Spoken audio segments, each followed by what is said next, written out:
Welcome back to the Three Wanks FPL podcast. I am joined, as always, by FPL Mack and FPL Vibes FC. This time we're talking Wildcard 24 for Mack, and for Sharpe and I, just Gameweek 24, which just feels bad. It's not fun to see your buddy wildcard and you not. But yeah, hold on. We're going to go through scores. I absolutely want to hear nothing out of you. Oh no, you'll hear plenty from me. I heard all the hate last week. I stored it right here, and now it's You want to remind me what hate that was? all the what was the title of the episode? A week without yapping. A yap-free week. I love it. Some of this too. Yeah, it is also good. You've been spending a lot of time in the cone lately, Sharpe, and that feels right. I like that. And you know what's crazy? You are still 5 times my rank. Yeah, that's facts. We're coming back. Sure. No, in all honesty, I mean, that's a good spot to start. In all honesty, this is depressing. This is just depressing. Mack made some gains, but him and I are similarly just kind of flatlining, have been for a little bit. Kind of actually all three of us really are. But yeah, I thought maybe I'd have a good enough week to pop the top million. Still not there. Still can't do it. Yeah, you guys are kind of hanging on in the similar spots you've been. Nice healthy green for Mack on the wild card though. Yeah, I'm gonna call it like a week old vegetable green. Like could have been higher for reasons I'll get into a little later. But 100%. But to Sharpe's point, we both gained in the mini league a little bit, and that's what really matters. We're getting a little bit closer, just edging right up there towards the old cone, man. I love to see it. I just love that you kind of started negative on yourself and you were the highest scorer this week and have a ridiculous gain in the mini. So I don't know what you're on right now. I mean, truthfully, I'm pretty good week. Happy about my team for the first time in a very long time. But I really thought I'm still frustrated that I can't even crack top mill with that. Like it feels like such a mountain to climb to get back to something relevant, but neither here nor there. Yeah, happy with the week for sure. I can pretend to understand that, but like when I'm sad, no one else gets to be sad. So yeah, but don't you deserve it? Yeah, you deserve it. Like we know who you are. The viewers know who you are. Yeah. Yep. Thank you guys for keeping up with all the shit talk of the Three Wanks podcast and its mini. Let's start with our cone bearer in FPL Vibes.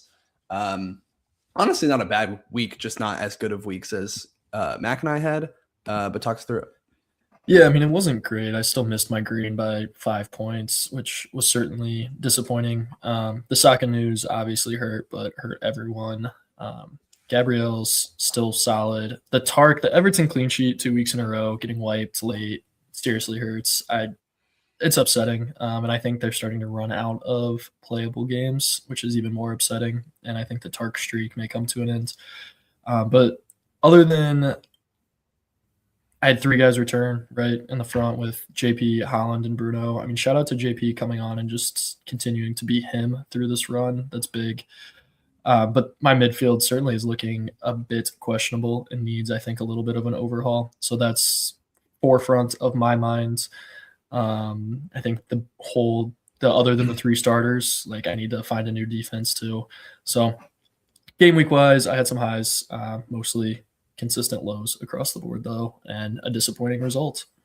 The interesting thing about this is like for 85% of the season, I would say 58 points is a great score.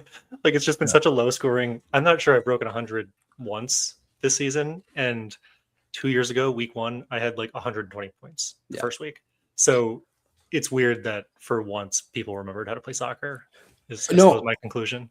I was thinking about that earlier. It feels like, I mean, this season has been weird just in general, low scoring on the whole, but this week felt like a vintage, like all the high priced attackers who you'd kind of assume were going to returned and multiple times in certain cases and stuff. Like we haven't had this in forever. And I was like, oh, it's fun. If nothing else, it's fun just to see goals. When's the last time like a highly owned asset aside from Holland even just got like a brace?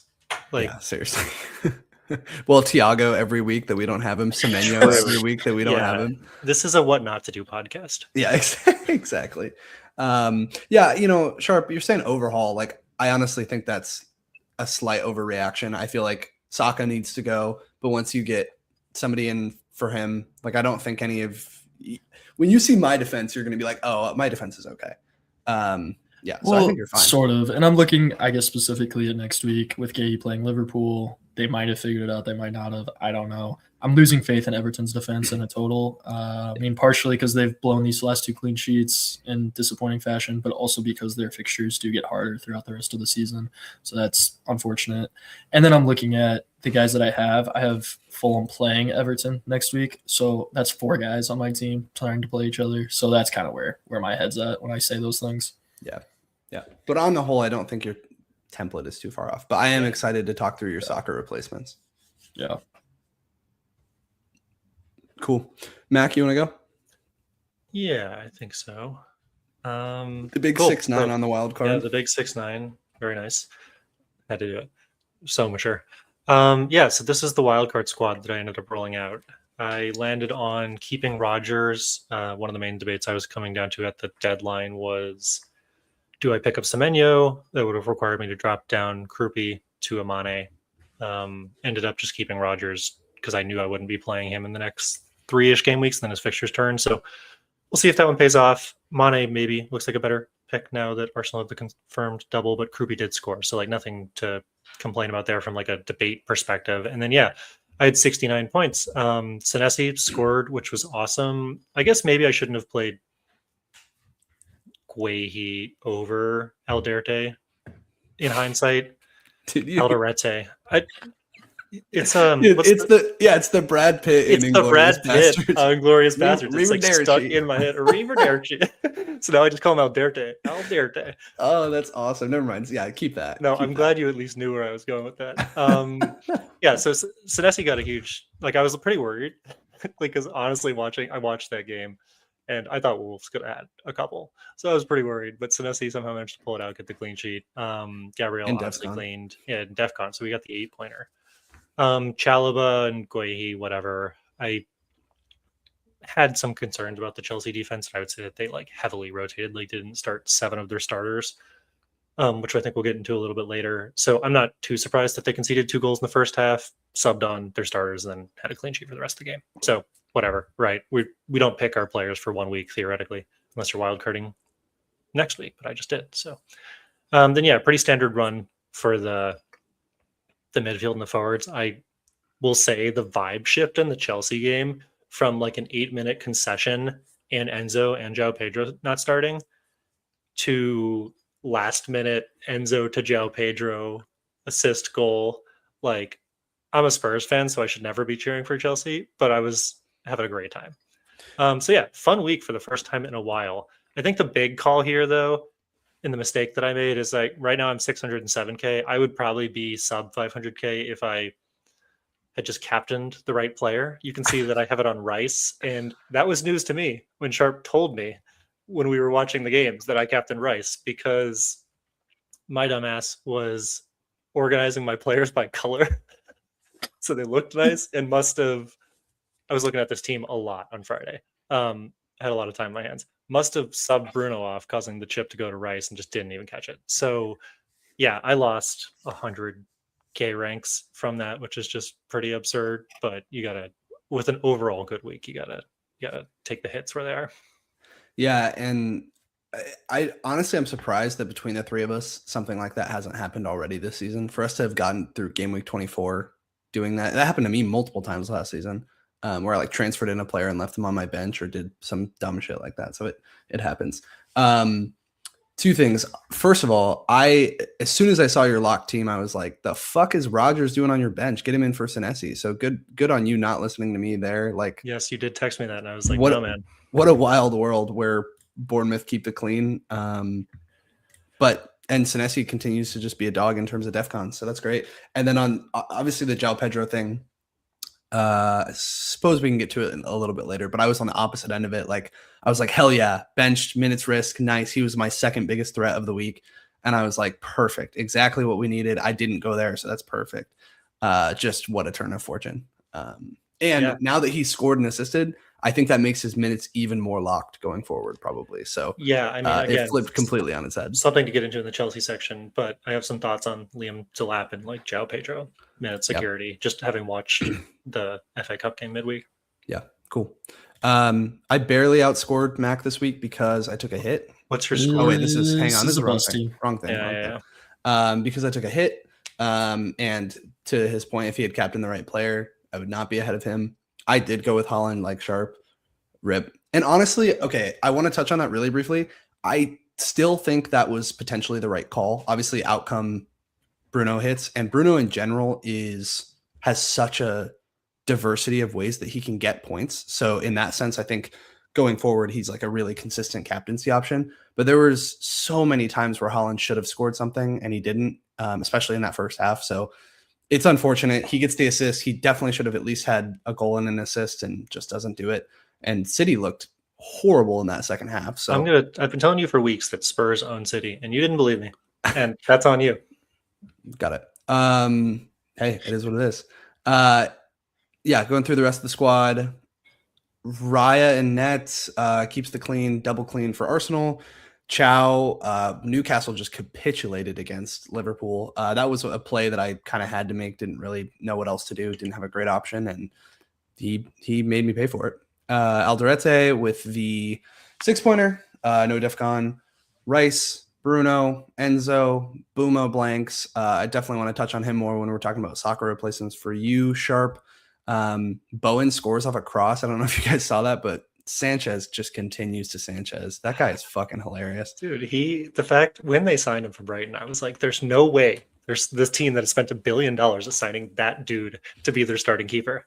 And the fact that they didn't go in for Donnarumma was still mind blowing for me. And like 1 week he looks like Adonis, like a god, and then the next week he just can't play. It doesn't make any sense. Yeah, I don't understand him at all. Like he doesn't make sense to me as a player. I will say on the Enzo return, again, we can touch more on Chelsea section, but I wonder, this one just feels like he was not present for most of the game. And I was texting you guys like, fucking, where is this guy? And then he just comes out of nowhere. And that's what he does, to be fair, but it's just wild. I don't know how much longer that can keep up. I guess, but I saw some tweets about him turning in the Bruno G, and I think it's pretty accurate. I agree. How the fuck do you get those points? Because he was playing. He's like the start of their buildup. I feel like so many times. So he's so far back, and then all of a sudden he just lucks. I mean, it's not luck, but whatever. He's a box crasher. Yeah. Yeah, and it's so annoying. Because I don't want to buy him, but I also don't want to get fucking torched by him. So here we are.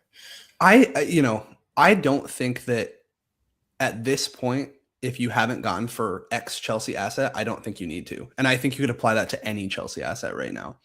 Just because that run is so short and we're already one game through it, specifically defensively tough. But I wouldn't, if I were you, I wouldn't be doing that. Same way I'm not going for João Pedro, but obviously it's team specific, but that's where I'm at. Yeah. I'd like to agree, disagree. Like, I think if you have 0 Chelsea assets, maybe getting one in, even though it's like for 3 weeks, like isn't a big deal. Yeah. If you have transfers to spare and you're like relatively happy with your team, I would not be chasing all 3. The only reason I have 3 is because I have a wild card and I have a plan, right? And I don't think that you should immediately be taking a lesson of go for Chalobah, go for Enzo, go for João Pedro. So yeah, I just think of it as you're taking 2 transfers, and yes, none of these guys are super locked for starts considering how tight some of their games are over the next few weeks. I mean, maybe Enzo's the closest, and again, I think João Pedro probably locked in his place with the returns that he's had, but I'm getting ahead of myself. The only other player to touch on is Ekitike. That one felt especially good because I texted you guys a couple weeks ago that like once I committed to the plan that I did a couple weeks ago, I was like, the whole thing was I was keeping Ekitike for a while and hoping that other people would get rid of him and he'd be a little bit of a differential.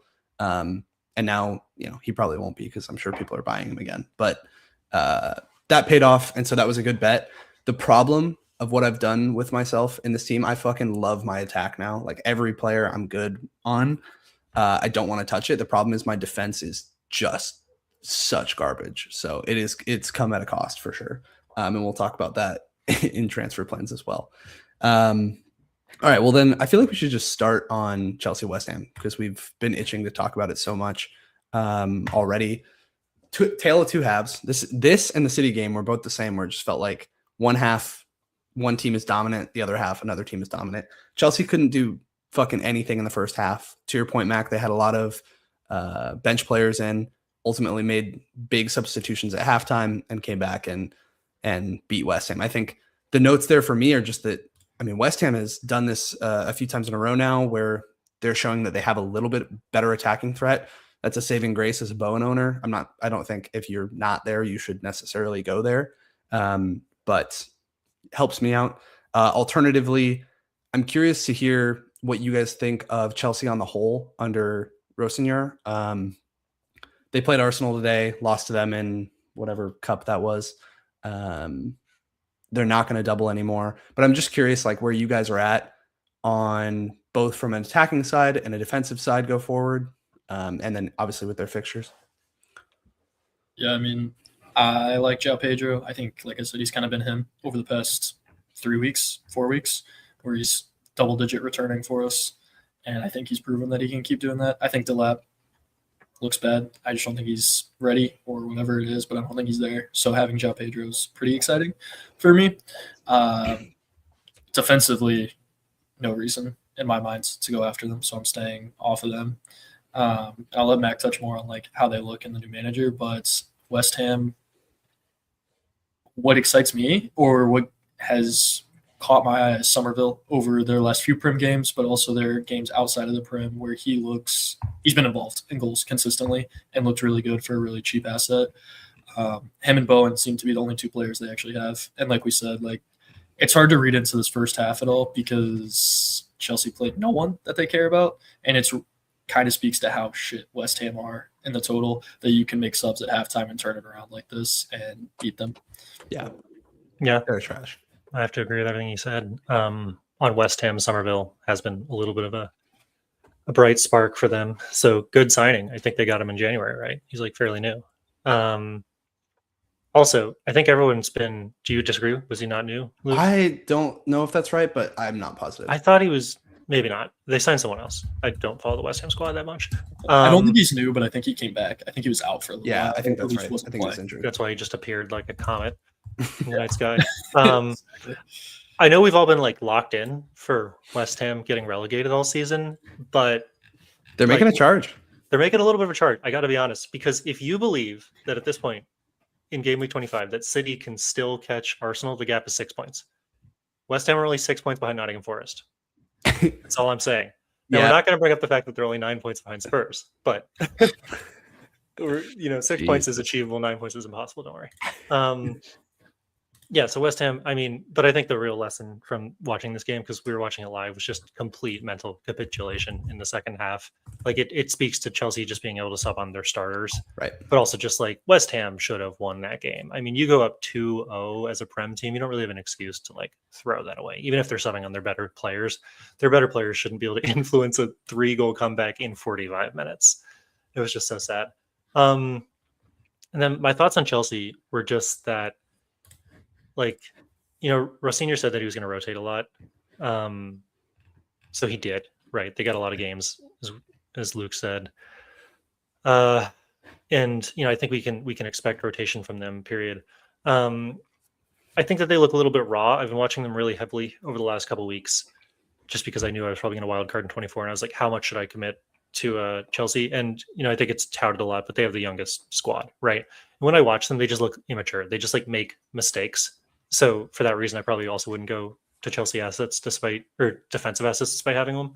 But I got to say, I'm like pleasantly surprised by their offense. I didn't really think it would work. And having watched the replay of the FA Cup game midweek, Liam Delap looked like shit. Like, not gonna lie, he looked horrible. I don't know if that's just injury return or not. But yeah, it felt like they're starting to put some together. They know who their guys are, and one of the big issues we've had with them is we didn't know where the goals were going to come from with Chelsea, but now we do. Now we know it's going to be Enzo or João Pedro, and it seems like João Pedro is getting more consistent minutes in the games that matter. So I'm like pleasantly surprised by Chelsea. And Cole Palmer just continues to be a nothing burger. Like, what a weird player to have. I don't really understand the management of that, but that's a whole nother thing. Regardless, he's not an FPL option. I don't really know anybody who could disagree with that. I don't get it. Well, like hypothetical, if your best player has the option of playing like once every 3 weeks and poorly because he's injured, or you just lose him until he heals, is it like not like a 10 out of 10 to just let him heal? Like that's the weirdest part about this whole saga is like I feel like he just hasn't been healthy since the spring, and that's when his goals dried up. I heard that it actually may be his choice because it's a World Cup year and he wants to play. So I heard that maybe he didn't want to get surgery himself. I don't know how that stuff works, like when the club can make the decision versus the player. But yeah, what a weird fucking set of circumstances. Luckily, they have a million players, so they can always just put somebody else in and it's fine. But Enzo does seem, out of everyone in the team, outside of Sanchez, probably the most minutes secure. I say that and he'll miss out a game, but it seems like he's really central. You know, he's been the captain for the team. He doesn't miss a whole lot of minutes. To Sharpe's point, he's key in a lot of the buildup and a lot of what they're trying to do, like on all aspects of the field. So I think he's a solid shout in that sense, but I don't think he's all that from an attacking perspective. I really think the Bruno G comp is incredibly accurate Sharpe. Like he's just a box-to-box player who is finding ways to get points, but is not like a dominant force in any way. I think João Pedro has a higher ceiling in that sense of being able to potentially bag a couple goals. And, you know, again, going into this weekend, I would have been like, but he could easily be rotated. And sure enough, but now I don't think that's true anymore. So could be wrong. He could still miss some minutes here and there, but you know, if you have him, obviously keep him. I think I'm in the camp of I wouldn't invest, but neither here nor there. Also, João Pedro, I thought maybe it was all going to come to a close when he fucking pushed Adama Traore and stared death straight in the face. Like I thought he was going to get the shit kicked out of him and then he'd be injured for a while. But you know, that was my favorite part. Everybody's talking about that part, but for me, it's the fact that Cucurella just got ragdolled. Threw him. Bro, Adama's a UFC fighter in fucking soccer clothing. He is such a hilarious player to watch. You know, when people talk about the Prem being like the most physical league in the world, that's what I mean. Like, yeah. you just threw another guy. And the funny part is, like, I don't understand soccer fouls in that sense. Like, he got nothing for that. Zero. I think he got a yellow. Did he get a yellow? I don't even know if he got a yellow. You could be right, but I think he did. And then whoever fucking chokeholded tried to choke slam. That was insane. Yeah. Let me see. That was a crazy game. Anyway, neither here nor there. Hilarious end of the game. Yeah, this gave me a lack of confidence in Chelsea's defense. Not to say like Mack, you're fucked because you have them. Their fixtures are still that good, and just because they didn't keep it clean in this one doesn't mean they'll not keep it clean in those next ones. And they have great fixtures. They probably will. It's just if you were going to buy a Chelsea defensive asset ahead of these 4 fixtures, you're probably hoping for 3 cleans, and so now they have to go get 3 cleans. But you know, not the end of the world. I mean, I don't know if that's true. Like. Basically, here's my thoughts on the Chelsea defense. I am intentionally taking a punt to try to gain rank, right? If I was up in the 251K, I would not have them, like, because I don't think they're a reliable pick, right? But if I, like, who are you comparing them to? Like, Mark Gahey didn't clean, Senesi cleans, but that's not every game. Tarkowski didn't clean. Like, if you're picking a guy who's most likely to clean in this run of 4 games, I brought him in obviously for last week. Like, sure, they didn't get it done this week, but I don't know of another team that's more likely to do it just when you comp fixtures and like general. I think that's totally fair. And so, obviously, like, Arsenal, but that's it. Like outside of that, I agree with you. Like, I don't think they're a good defense. I'm not like advocating for investing in them, but I just don't think like taking a punt on it altogether is a bad pick. It's just that I have a very clear plan on how to exit them in 28 when they run up into the Arsenal. Like, then I'm out. Like, I will have transfers. I have a plan. I know who I'm getting rid of and who I'm getting. Right. So, like, if you're gonna, as you said earlier, bring them in just to bring them out in 2 weeks, like this week, then maybe not. Maybe go for the forwards. But I think you bring up a good point. Like, I'm stuck. It seems like Sharpe's kind of in the same boat of looking at our defenses, being like, I want somebody different. I have no fucking clue who I would get. There's no one I want. Honestly, the only player who I would potentially be interested is Gahey. And I guess we can jump over to the City game. The only reason I say that is he's maintained that goal threat that he had at Palace, at City. City is now a better defense, in theory. And he's DEFCONing as well. Like, he's just being the same asset he was. out of all the City players, I don't think he's going to be part of Pep Roulette. I think he's so needed that he's going to be a part of it. I was scared watching the game. I thought he was going to score all the time. And he's like, for me, on a threat level, the same as like a Semenyo. So I was terrified that he was going to do something. And obviously he ended up defconning. So even though they didn't clean, worked out. I think he's a great hold. And I'm jealous.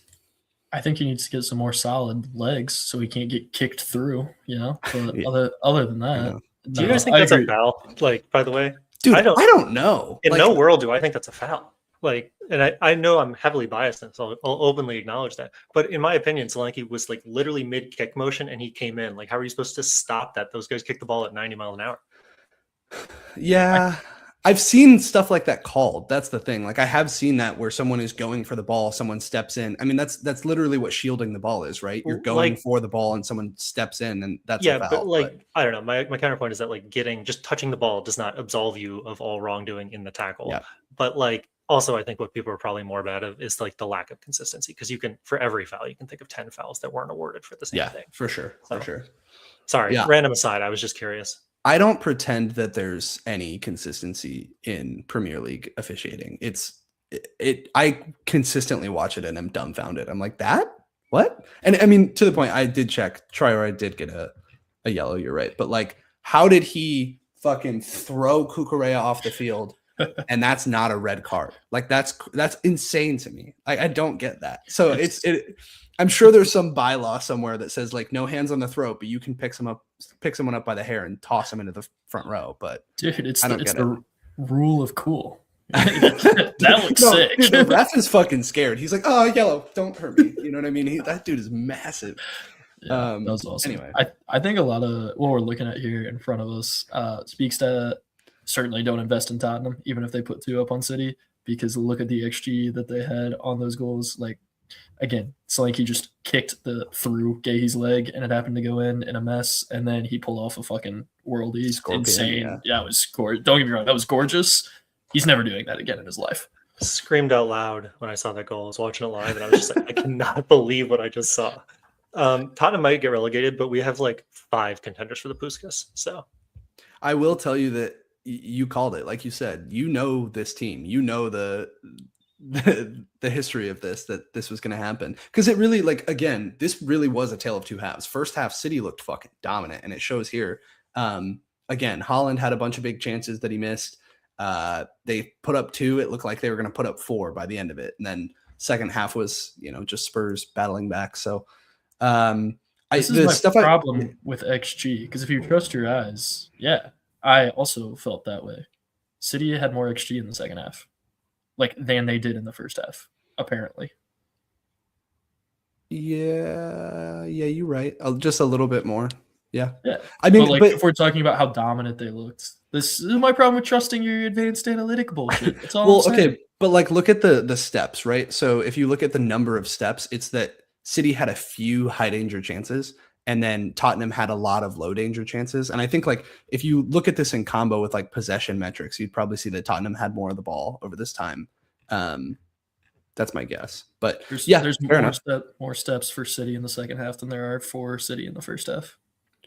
I think that's probably ready right, to play analytics. No, I think that's probably right, though. Again, City was controlling the game in the first half. I think the reason it looked so dominant is because Tottenham wasn't doing anything. City was doing the pep ball of pass it around, generate a large chance, return it, pass it around. So I gotta agree with everything that Luke just said.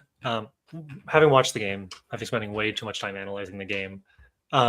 Spurs weren't doing anything in the first half because they don't have a healthy starting 11 at this point. They tried to play a back 5 just to compensate for the fact that their entire starting midfield is out. They're starting, maybe not starting, but backup striker is out. Their starting right wingers out. They're starting other right winger who could play left winger. Cam is out. So they switched to a back 5 system so as to try to do something. And it was just horribly ineffective because some of the people they're playing in that back line, like Dragusin, just can't play in that position. He's a right back trying to play left back after coming back from an ACL injury. So they just didn't do anything. So City were just able to go at them for most of the first half. But they just had a lot of guys back, so they never really got a high quality chance. That Cherky goal that went in was just terrible defending. Tottenham in the second half switched to a back 4, and that's kind of when the game changed. I only bring that up to say that I was like surprised by how leaky City's defense was in that second half as soon as Tottenham figured out how to put like the barest hint of pressure on them. Like Spurs played well in that second game, but Gueye, he looked good. Like eye test, he looked great.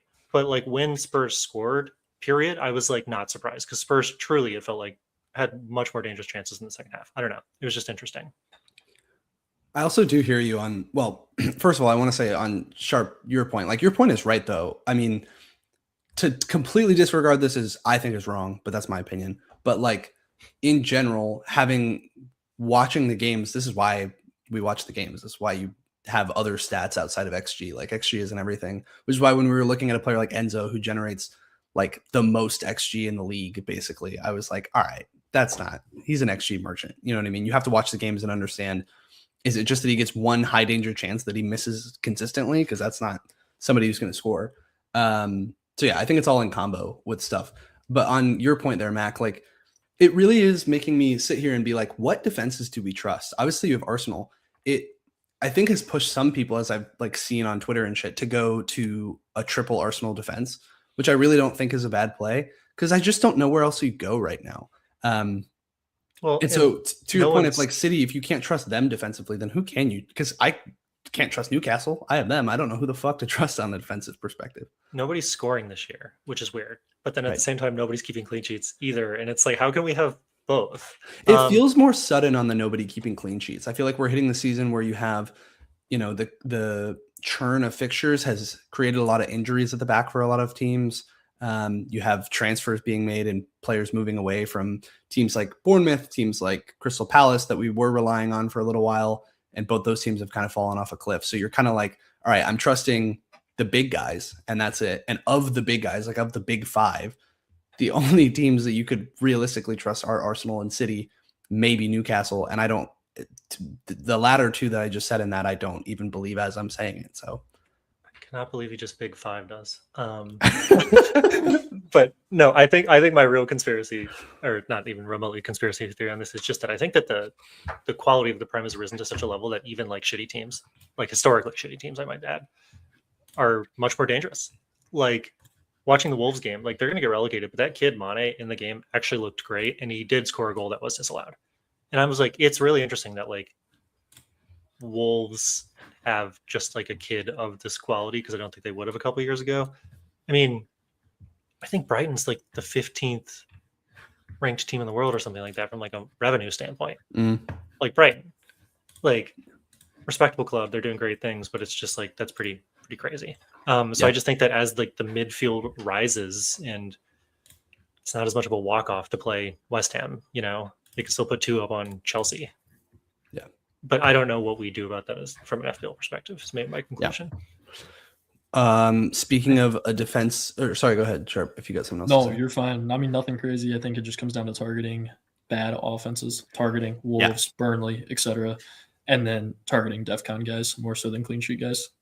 And that's to Mac's point, right, of the Chelsea defense and why it's still viable potentially. And I honestly can't disagree. I'm okay that I'm not there. I'm not scared of it anymore.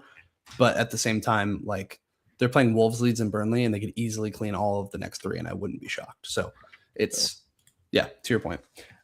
Speaking of United or defenses that suck, let's talk about United. It does not matter who they play; they fucking suck defensively. But I mean, what a fun! Like, I love watching their games. I will say, like the back and forth is always electric. Relevant to FPL. Anybody who is stupid enough to invest in their defense couldn't surely be still holding on to their assets like me and Sharpe. So nobody is dealing with that. But you do have the attacking assets that matter in this game. You have now under, why am I forgetting the manager's name? Carrick. Now under Carrick, you have a little bit of a minutes risk in Cunha. You have Sesko trying to fit in there. You have Mbumo playing at striker. Bruno looks somehow even better. Just little like season review on when we were talking about how shitty he was and I brought him in and he got -1 and all that stuff. Like he's fully turned it around. Mbumo didn't look as involved in this game. And that's an eye test. I feel like I think his underlying still showed quite a bit of involvement, but it really felt like he was not as active as he normally is. He's still on those right-sided corners, but definitely was like noted to me that he wasn't as involved. But personally, as a Buma owner, I'm not worried. I'm curious where you guys are at with United assets.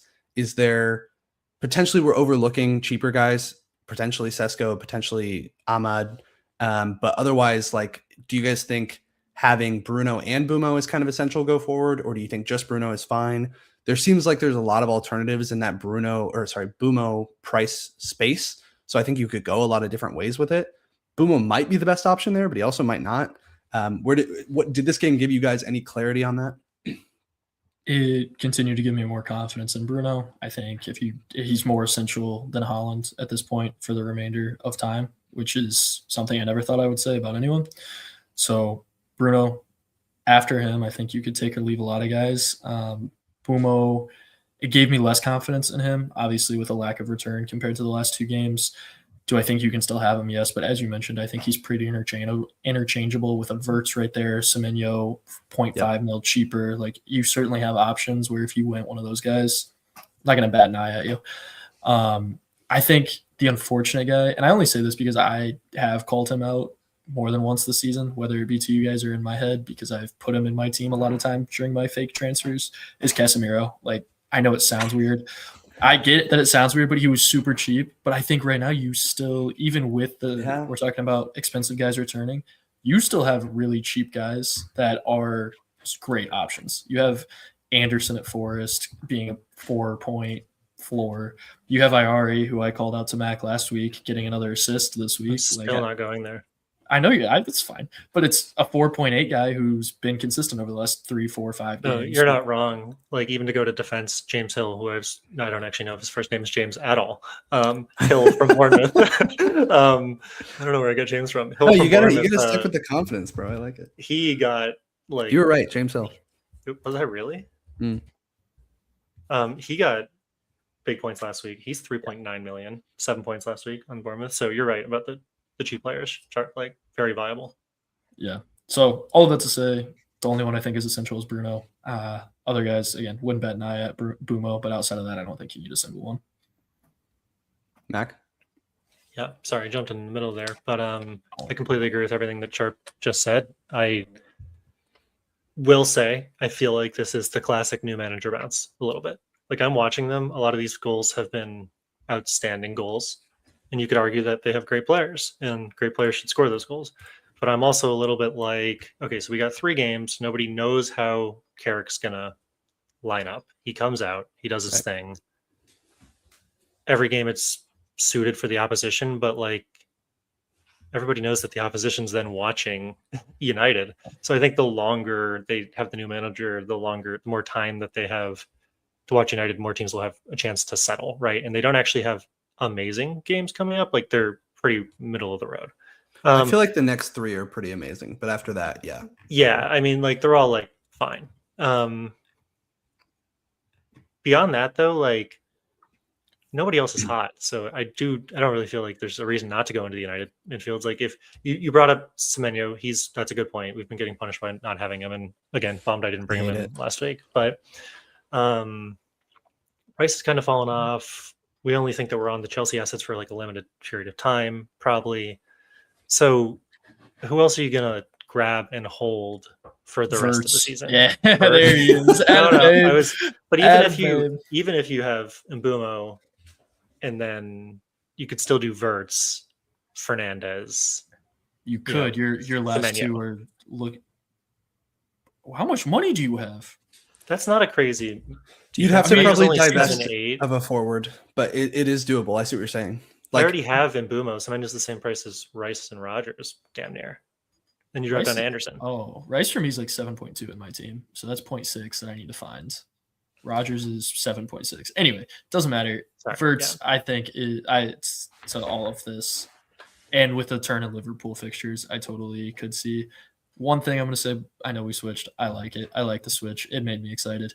I think part of this is United at, like, it's a law of averages. The amount of goals that hit the post where they just didn't finish in the first half of the season that they probably should have is now, oh, look at that. We can put it in the back of the net. And so maybe it will regress a little bit, but I think there's some talent here that's just finally putting it together. I might be able to find it, but I did see something saying that over the last 6 or 5 that United was, I think they were top of the chart for outperforming their XG. So I think there's some data to back that up for sure. You think they are overperforming right now? Yeah. Okay, and Sharpe's point is that they were underperforming in the beginning of the season? Right, so now it's paying off, yeah. Okay. And so I do think that's true, but I guess my perspective on United is just that, like, yes, they're under a new manager and you have to change your beliefs based on that and like adjust, I suppose. But I just think that this team is built for attack, and they've showed all season that they can be a consistent attack, even when they don't have what I thought was a competent manager. I thought he was pretty incompetent. So now that they have somebody at the helm who is competent and is going to be able to feed those players, and they already look even better than they did before, I'm high on it. The question for me, I think, with Bumo is, one, are his minutes as secure as they were under Amarim, which I don't know. And unfortunately, I think you and I, Mac, are just kind of at the whim of that for now. I think it's fine. I wouldn't imagine they're going to bench him too often. It's been Cunha who's made way most of the time, but they just have too many attackers for the amount of spots they have. So I do worry about that. As far as Bumo, like, getting his returns, I think he's a baller. My perspective is don't overthink it. I think he's really good. But when we get into this, obviously it's going to become extraordinarily relevant when we're talking through Sharpe's transfer plans. Like, how do you rank your, like, Wirtz, Semenyo, Bumo, and maybe you could even throw like a Rogers in there. Like, how do you rank those guys, and who do you go get if you're in exactly Sharpe's position? I think is a really fair conversation, because there's minutes risks for all three, really. Maybe not Wirtz. And then there's also just like consistency risks in each one. And then also, if you already have Bruno, maybe going for the double up in United isn't smart. Maybe you want to diversify because they can cannibalize each other. And if United have a bad game, which they're very capable of doing, you're not screwed in that sense. But you brought up a good point, though. Like, they were a good attack when they were a bad team, right? I'd hope they would be, because they have a manager, or they did have a manager at a back five and signed no defensive players. Like, it doesn't feel like setting them up for success there, but they bought the 3 most available attackers in the market, and those guys are doing good things. Like, they're good players. So yeah, 100%. Going on to Liverpool, obviously Ekitike scores a couple here, and it's worth noting he could have had more. He actually bottled a couple chances. So exciting from that perspective. I think Ekitike, like we've been saying it all year, he deserves his flowers, because when he does play, he is just consistently a scorer, somebody who is just able to put the ball in the net, however simply you want to make that. But the difference now, one, Salah is just, I don't understand how he is still struggling at the level he is. But now Wirtz has finally found his footing, it seems, right? He's getting involved more in goals and assists. I will say it's still like, when you get into that final third, he somehow still has the tendency to like fade a shot and then like miss the pass. Sometimes that's really, I think if I owned him, just from a like mental health perspective, would be infuriating to watch. But he's been returning relatively consistently over the last few weeks. He looks good. Yeah, I think he's a genuine option. And we were talking like offline about fixtures over the next few. Arsenal have incredible fixtures from now until the end of the year. And then after this week against City, Liverpool have incredible fixtures from now till the end of the year. United, on the other hand, have nice short-term fixtures, but not so much long-term.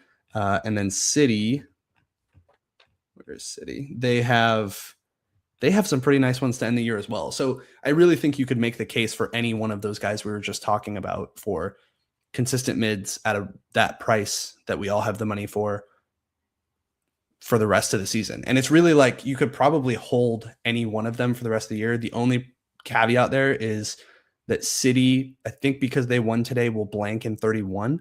So if you were to get Semenyo, you'd have to have a plan for how you're going to bench him that week.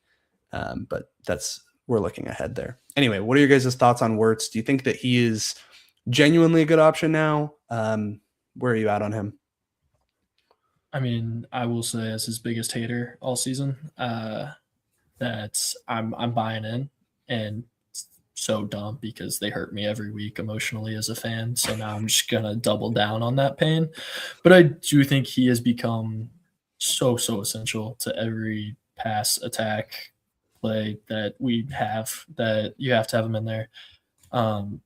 Not have to have him in there, but I think you can understand having him in there. But you're always going to run the risk of hot and cold. I mean, look at his last 6, 10-3, 10-3, 12. So he's up and down without a doubt. I think he's a priority. He's who I'm looking at. I just hate that they play City this week, and I need to make a transfer this week. So I've thought about him a lot. I'm going to derail a little bit. I hate that we signed Isak. I said it when I saw Ekitike play the first 2 game weeks. It's like, we got one. We're good. Like, we don't need to go spend that money. And I hate the way that Isak plays because he plays so deep, it feels like, and he's so lackadaisical whenever he was on the pitch. So I'm excited for Ekitike. I hope he continues to put it together. I'm a fan of his for sure. And Salah, the way he's struggling is his own fault. His decision-making is so bad right now, and I don't understand that at all. We were watching the game live, and I just felt like he had total lack of confidence, which is so weird for Mo Salah. Yeah.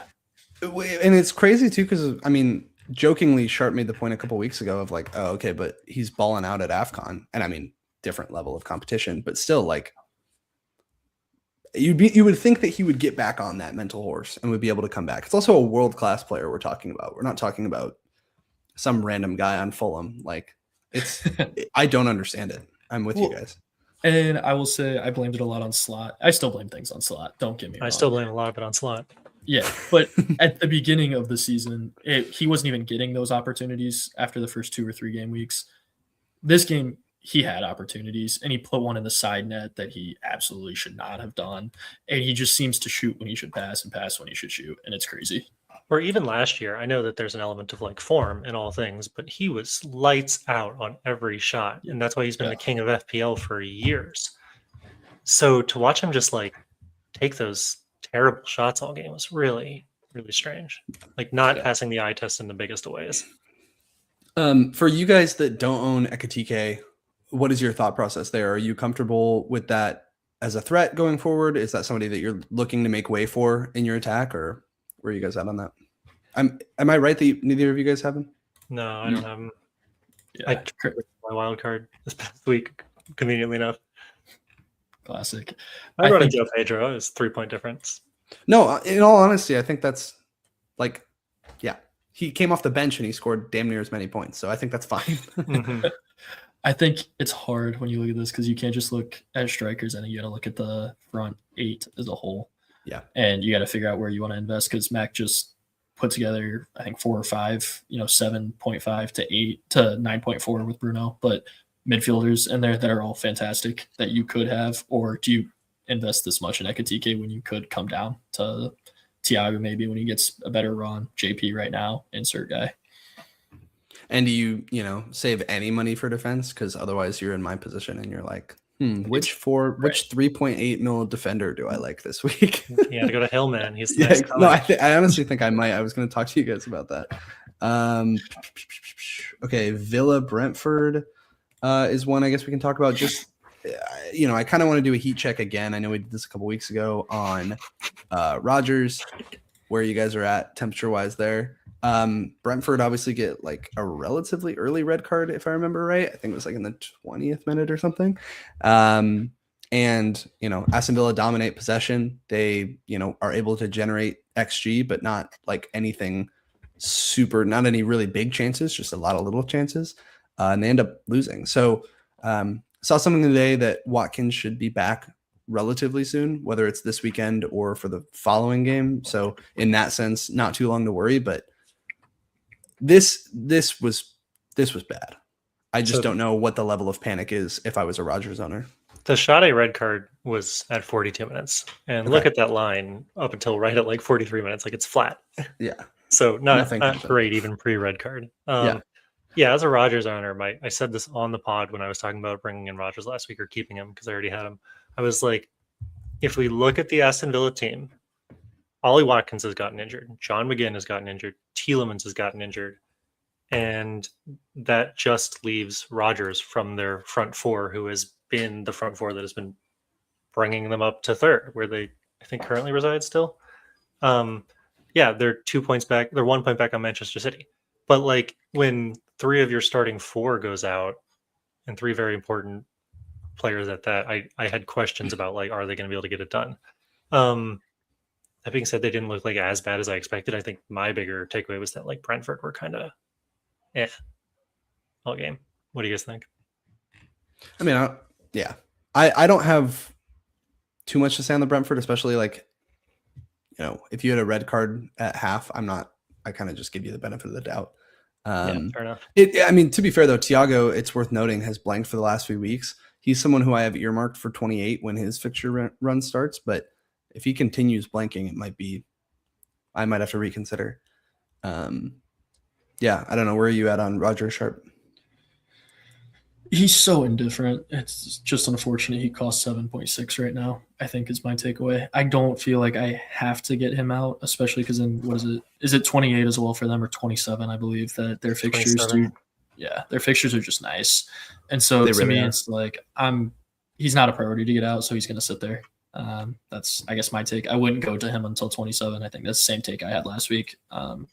See, I think now is a fine entry point, like just from a fixture perspective, but to the point Mack made of, do they need to get guys back? Then yeah, I think that's fair. But yeah, I mean, I wouldn't be buying Rodgers right now, I don't think, despite the fixtures. So I don't know though. He also, like, all year has been this guy of goes cold, gets on a hot streak, scores a couple bangers. Like he doesn't need everything to be generating him a ton of chances. He just needs to get the ball in an open space 10 yards past the box and just rip it. So it could come at any moment, I feel like. But at the same time, I would understand the frustration and maybe why you would get rid if you're looking at somebody in this bracket, like the Semenyos and the Wirtzes of the world.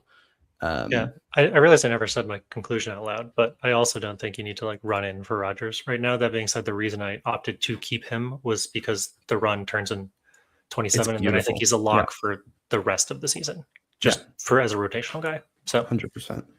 I didn't touch on Newcastle's defense in that Liverpool game, but they are just horrid. I think Bruno G, I can go back. Bruno G being out, I didn't think about that before playing Chow. I mean, I didn't really have an option, but you forget that that's kind of the core of Newcastle and their ability to defend well is that their midfield is so strong.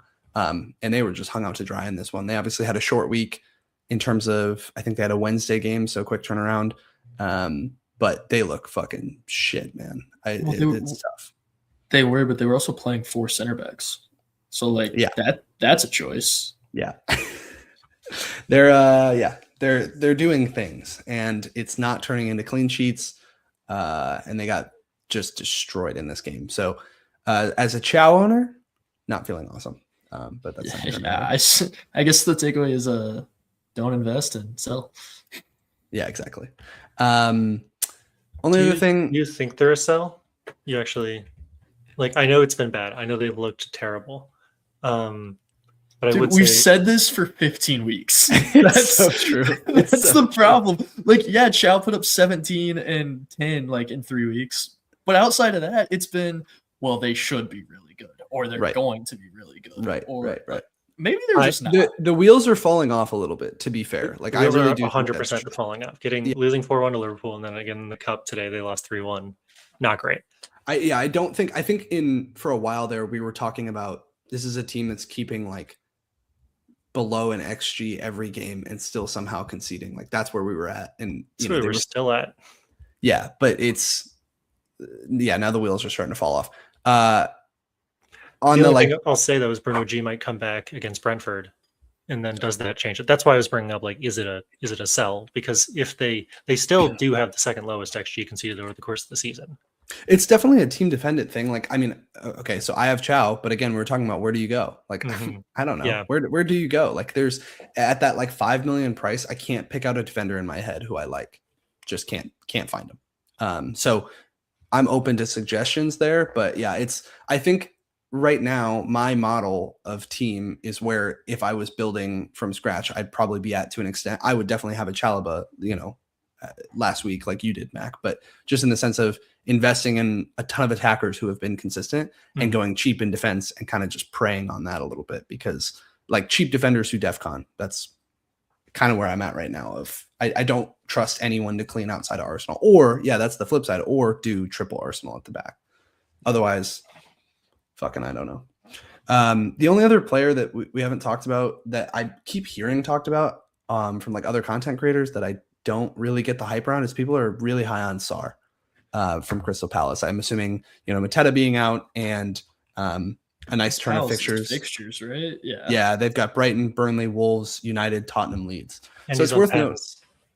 Yeah, so it's worth noting they do have excellent fixtures. I just don't think I trust Palace at all. I also worry about if Sar is going to be the main man that's relied upon. I had him earlier in the year and he had a hamstring injury. Anytime a player has a hamstring injury in the year, I'm nervous of them re-injuring that if they get overworked again. Players like Saka are a prime example of that. There are guys who continue to just have those recurring injuries. I think Cunha is another one. So it turns me off a little bit, but at the same time, like, it's that question that we've had before, right? Of if you lose players, does the team get worse or does it provide opportunity for another? And I feel like my opinion on this one is that the team just gets worse. And so it now becomes like Crystal Palace v Burnley is actually just kind of a closer matchup than it was before, as opposed to just, they're going to feast. But where are you guys at on that? Dumb question. Did they sign Strand Larson for in January? Okay. They did. And Mateta, I guess, is going to get surgery. So he was supposed to go to AC Milan. He's failed his medical? Yeah, they checked out his knee, I guess, and he had problems. So which one of you is playing GTA right now? It's not me. That's me. Sorry. We're good. Damn, you can hear that through this? That's not good. That's the first time. Loud and clear, boss. Yeah. I mean, it kind of sounded like you were using the audio effects for a second. I think Strand Larson could make it a little more interesting. Like, I think that at least provides something up front to play. But he's been bad. Like, he's on Wolves, so it's hard to like really assess. But it's not like I don't think he's world class. Don't get me wrong. 45 mil does feel like an overpay. I just feel like he could. He feels. Would you not think that's a better striker than what they would have played? I honestly, we should look at their lineup. What did they play over the weekend? Because I need to see who was in there. But I feel like it's they just put Pino up there. Interesting. Well, Pino hasn't been good at all. I think the case that people are making for Crystal Palace that jury's out yet for me is like, I think you'd attribute a lot of the fact that they've been bad recently to the fact that they've had a lot of injuries. Like in the first half of the season, all of us had Richards or Munoz or Guehi. Like, they were the highest scoring defense for a large part of the season. And then, like I said, November, December is going to hit and the wheels fell off. But at some point, the wheels are going to come back on. I think that's the argument, is that it's starting to happen because Sar's back from AFCON, Munoz is back. So they're getting their defense. They're keeping Mateta, whether he gets surgery or not. And now they have a backup striker, and they brought Brennan Johnson. So, like, I think the jury is out. Like, we can wait a couple weeks just to see if they pick up any form, but I think that's the argument people are making. Yeah, that's fair. And let me look, what does Sar cost? He is 6.3, so he gives you a little bit of affordability there if you can save some money. Pens, Burnley, Wolves in the next 3. Yeah, it's not bad. It's stinky to me. I don't think I'm going to go there, but yeah. A lot of people were wild carding into Munoz, and I didn't go there. I was like, I don't get that. I don't get it. Like, I don't get that one at all. I've heard the same hype. It doesn't make sense to me. I didn't do it for a reason. Like, but I guess that's the counter argument. It just, they still only got 2 points. Munoz got 2 points last weekend. Sar got 7, I guess, but that was from a pen, right? Yeah, I just think it's with Munoz, it's like, okay, so his appeal before was that he was an incredibly attacking defender on a decent, if not good, defense. And now he's an incredibly attacking defender on a shit defense. So he's expensive. He's super expensive. And it's like their attack is, if they don't have Mateta, their attack definitely got worse, right? So I just don't know who he's creating those chances for. I could be wrong, right? It can happen. I just feel like his expected points on a given week, considering less chance of a clean sheet and less chances of attacking return. I just am like, yeah, why am I paying $6 million for this guy? I'll go get an Arsenal defender. Yeah, not for me. No reason for that. If you're gonna use 6.3 as like a budget, there's so many better budget guys that'll at least give you a 4 floor. Yeah, Harry Wilson, Anderson, just get it done. Anderson, sure. Anderson's the big one. Yeah, or you can go with one of those Everton guys in Garner or Dewsbury Hall and go really cheap. Yeah, and they're still Go fine. And Dye might come back soon. Like he might be a guy to consider again. Oh yeah, I was like, he's back. He's back, but like he might come into form. Yeah. Prices just changed. We should have done this earlier. Did Saka drop? Saka dropped. Bumo, João Pedro, Ekatike, Casemiro all went up. Did it affect your? I don't know if you know this. Did it affect your sale price? If Saka dropped 2 nights ago, it definitely did. He didn't drop 2 nights ago. Well, he did. He's down to 9.9 for me. He was 10. Brittle. What was I gonna say? Oh, the other guy that I would look at we're just talking budget area players, and getting into Bournemouth. Alex Scott, the boy's been looking kind of nice. Yeah, he was good. He passed the eye test in a big way. And Bournemouth are interesting. Definitely something to keep an eye on. I think you got probably the only pick I would go for in Krupi, but Krupi, Hill, Senesi. Senesi's 4.8. Jury's still out though on like. Say it again. Evan Nielsen. Yeah, I could go Evan Nielsen. I just feel like he's expensive for what you're getting at that point. I would just go João Pedro. But for the next consistency piece of the other part is Bournemouth's fixtures, I guess is what I was going to say, because you have Villa this week, who we just talked about, but Everton, West Ham, Sunderland, Brentford, Burnley, like sign me up. I do want to talk about with Hill or even a Senesi, like for the past give me 10 weeks or so, I haven't really trusted Bournemouth's defense. And in fact, they're a team that I look at the ticker and I go, perfect. My attacker's playing them, captain them, you know? Does buying one of them make sense? Like buying Hill makes sense. I'm not sure I'd advocate for anybody else necessarily as a Senesi owner. Someone who brought in Senesi last year, and he got an 8-pointer for you. Yeah. But here's the thing. I planned that. I had the map in front of me, and I was able to look at for like through 31 how I'm not going to play him. Newsflash, it's going to be a lot of weeks. Yeah. Like I don't trust them. They've kept 6 clean sheets in 25 games, and like Senesi's up there for like DEFCONs, but obviously you want them to clean sheet most of all. That's still the largest point earner for defenders. That's why everybody is Arsenal defenders.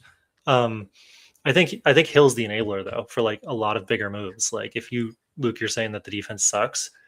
I honestly might go Hill. Yeah. Like if like you're saying like that the defensive assets suck, then why sink a bunch of money into them, right? And I'm already on that. It's more so just a question of who I'm with you. I don't want to touch my attack if I can help it. So it's more so like, how do I make this defense playable in a given week? So I'm with you on that one. I just don't know if like going really the options at that level, like a sub 4.5 are like Sunderland defenders, where Mukiele scores every fucking week. So definitely just get him, kill myself. And you can get one of the Leeds players like a Goodmanson or a Rodon or someone in that tier, but they're also shit defensively. Or you can get, Hill from Bournemouth, who's 3.8 or 9 and is defconning like a fiend. I think all of those are like fine options, but none of those are teams that I ever expect to keep cleans. And if anything, I'd expect them not to. I think Sunderland, I do want your guys' opinion on that, because so first half of the year, not only were they keeping cleans, but they weren't like overachieving. They were just good underlying defensively. They were overachieving for a while. Oh, were they? Okay. Yeah, most of the season, in fact. Well, then there you go. So do you see it as them just kind of coming back to earth in general? Do you see that as a defense that is still has upside, is potentially underpriced, or do you see that as just like they're back where they're supposed to be? They regressed. I got to give them a ton of credit. I don't think anybody expects a recently promoted team to come up and be in 8th and like that being coming back to earth because they were in 5th. Like that's a hell of an impressive job. I know that everybody's like Mukiele has massively outscored Don't Alvarete. Just do it. No, call him. Stick to it. The fact that like I physically had to pause to get it right like kind of hurts me. But like I know that Alderete has been massively outscored by Mukiele in the last couple weeks, and by massively, like for its budget defender perspective, it's like 10 points. But Still, the reason I went for the cheaper one is because their games coming up are bad. So regardless of like whether they're legit or not, they're playing Arsenal, Liverpool, Fulham in 27. I might like play one of them. Then it's Bournemouth, Leeds, Brighton, Newcastle, Spurs, Villa. And that takes you to 34. Then the season's basically over. So like that was the main reason why I just went for the cheaper one. It's like because Alderete is 4.1, so he's like in that hill road on range. But Mukiele is up to 4.5. At that point, you're 0.3 shy of a Senesi, which I feel like is damn, is Senesi really 4.8? He's 4.8, right? Yeah. Yeah, that does feel like a steal at that point. But right now, it's like Hill is defconning at basically the same amount as Senesi. So it's at that point you start saying, well, what am I paying an extra million for? No, that's why I think you should go Hill. For sure. I was really debating it last week. I didn't have enough confidence in it. I'm thinking maybe if I did, then it would be easier to get him to like have gotten a Semenyo or gotten a Verts or something. I didn't want to go Alderete and Hill. Yeah. This is also Sharpe why when I was looking at your defense, I'm like, it's actually fine, right? You have, because what I would task you guys with is, all right, you have 5.2 or something to spend on defenders. I don't know. You can say 5.5, whatever. Who do you want? Like, who are you getting? I have no idea. So I think having a Tark is fine because if nothing else, you just know he defcons like a monster. If you wanted to like go down to a really cheap player and reinvest that money, I'm all for it. But when you're saying like, oh, I got defensive troubles that I've got to solve, I'm like, fucking, I mean, this looks as good as anybody else's, I feel like right now. It's also just been one of the most inconsistent seasons ever. Like nobody's keeping 2 cleans in a row. So sorry, you go Sharpe. No, you're fine. It's really looking at the 2 guys on my bench and being like, I don't want to play them ever. And Gay's playing Liverpool this week, who might have figured something out. I'm not going to say I'm confident in that either. So wait, why are you out on Robinson? I don't want to play 4 guys against each other, so I can't figure out who I'm going to play out of on that. But I'm out on Robinson because look at his score the last like 4 weeks. Well, he's also 4.9, which is crazy. Correct. Damn. So there's just better people to have. Sorry, I don't mean like why are you out on him long term? I just meant like in this lineup, why is he not in? Is really what I meant. He might be. I have been so upset looking at my team and trying to figure out my transfer that I have made 0. I haven't changed it from last week. Well, and you just have 1 transfer? Yeah, because the 2 transfers I used last week were correct. I brought in Bruno and JP, so like good on me for that. However, that leaves me with 1, and I need to make 2 moves to make the Saka move worth it, which is the hardest part for me right now. Why do you need to make 2 moves? I think we're getting on transfers. I think it's starting. Yeah. Rip it. Okay. I don't have anything else. We got to talk captaincy at some point, but that's it. Yeah, fair. I mean, the guy in the middle of my team will be my captain, so I've talked about it. There it is. JP. But could be Barry, though. I mean, he was cold last week, so he might get hot. Okay, anyway. Do it. Why I feel like I need to make 2 moves is I don't really want to go Bumo. So I'm kind of taking him off the table right now. It's a double up factor. I think Bruno's the better guy there. I think he's going to get the more points, so I'm going to ride with him. I don't want to go Verts this week because they play fucking City. And he just scored last week, so he's not going to score this week. It's just the way he works. Counterpoint, Tottenham just scored 2 on City. That's true. Good counterpoint. Like Newcastle did score 1. Also, we didn't talk about this in Newcastle. If anyone was considering Gordon, he went off injured today. Oh, excellent. Nice. You do forget, though, that Tottenham owns City, so that is actually irrelevant. Hey, Tottenham also owned Manchester United for what it's worth. They beat them 4 times last season. That's wild. Yeah, fair enough. But when I look at transfer plans, I could play Wilson and Robinson both, and it's not the worst thing in the world and whatever. I just don't have very much confidence in them. And I feel like I need to free up that money for Saka. But like I said, I'm still looking at those guys. I don't trust Semenyo personally. Either way, same thing. I don't necessarily want him to get him against Liverpool. Do you just not trust him because of the minutes, or do you not trust him because of something else? No, I've just decided I don't want him in my team. He's like, I don't know. I feel like you probably earlier in the season, but that's where I'm at on him right now. It's a big part being City, and I know we've talked about the injury and him playing and everything, but he's just not someone I want. I want the fact that he's 49% owned to work for me in weeks. So I'm willing to take the chance that it's going to work more for me than against me. So I'm hearing about. Go ahead. I'm sorry. I'm hearing about all these players that you're not bringing in, but I still don't understand why you feel the need to take a hit this week because you still haven't said who you are bringing in. I was gonna say if you backed yourself into a Wirtz-shaped corner and you're saying you don't want Wirtz, and I'm like, I want. Okay, so then I just won't. No, what I want is Wirtz to not be playing City this week. Is what I want. So take the sacrifice and just bring him in and play Wilson or something. Like you're not making this move for 1 week, right? Also, to be fair, you just missed out on the Saka price drop, so maybe you could just roll and then do it next week. But I would do it. I think as far as I would definitely take Saka to one of those guys because I think those are probably outside of Bruno Fernandes. I think between Bumo, Semenyo, and Wirtz, those are the highest ceiling guys in the game right now that are the highest priority to get in, regardless of who they're playing. So I don't see City, Liverpool. I don't see either of those teams keeping it clean, if I'm being straight. So I think you could go with either one of them, Semenyo or Wirtz, and I think either one of them has a chance to return. I think that's fair, and I did not articulate well the out of my corner that I have backed myself in looking at those priced guys. It's looking at all those cheap guys that are 4 floors that I could plug in there and say, okay, the week that Wirtz, everyone else is going to only get 2 points or get a yellow and only get 1 point. I'm up 2, I'm up 3 every single week on that. So I'm looking at bringing in someone like that. I'm also kind of functioning under the assumption that I'm going to take a hit over the next 2 weeks because what I need to do by 26 is have Timber in here. Like that's my goal. So yeah, Timber's going to touch on that Arsenal double, but Arsenal right. But yeah, our safe. You didn't know you're not actually playing FPL. I feel like so Arsenal has a double in 2 weeks, and 2 great options. So I plan to get Timber in here. What that means is there's my 2 transfers for the next week, and I need to do other things, I feel like. So I've kind of backed myself into the corner of saying I'm going to take a hit within the next 2 weeks.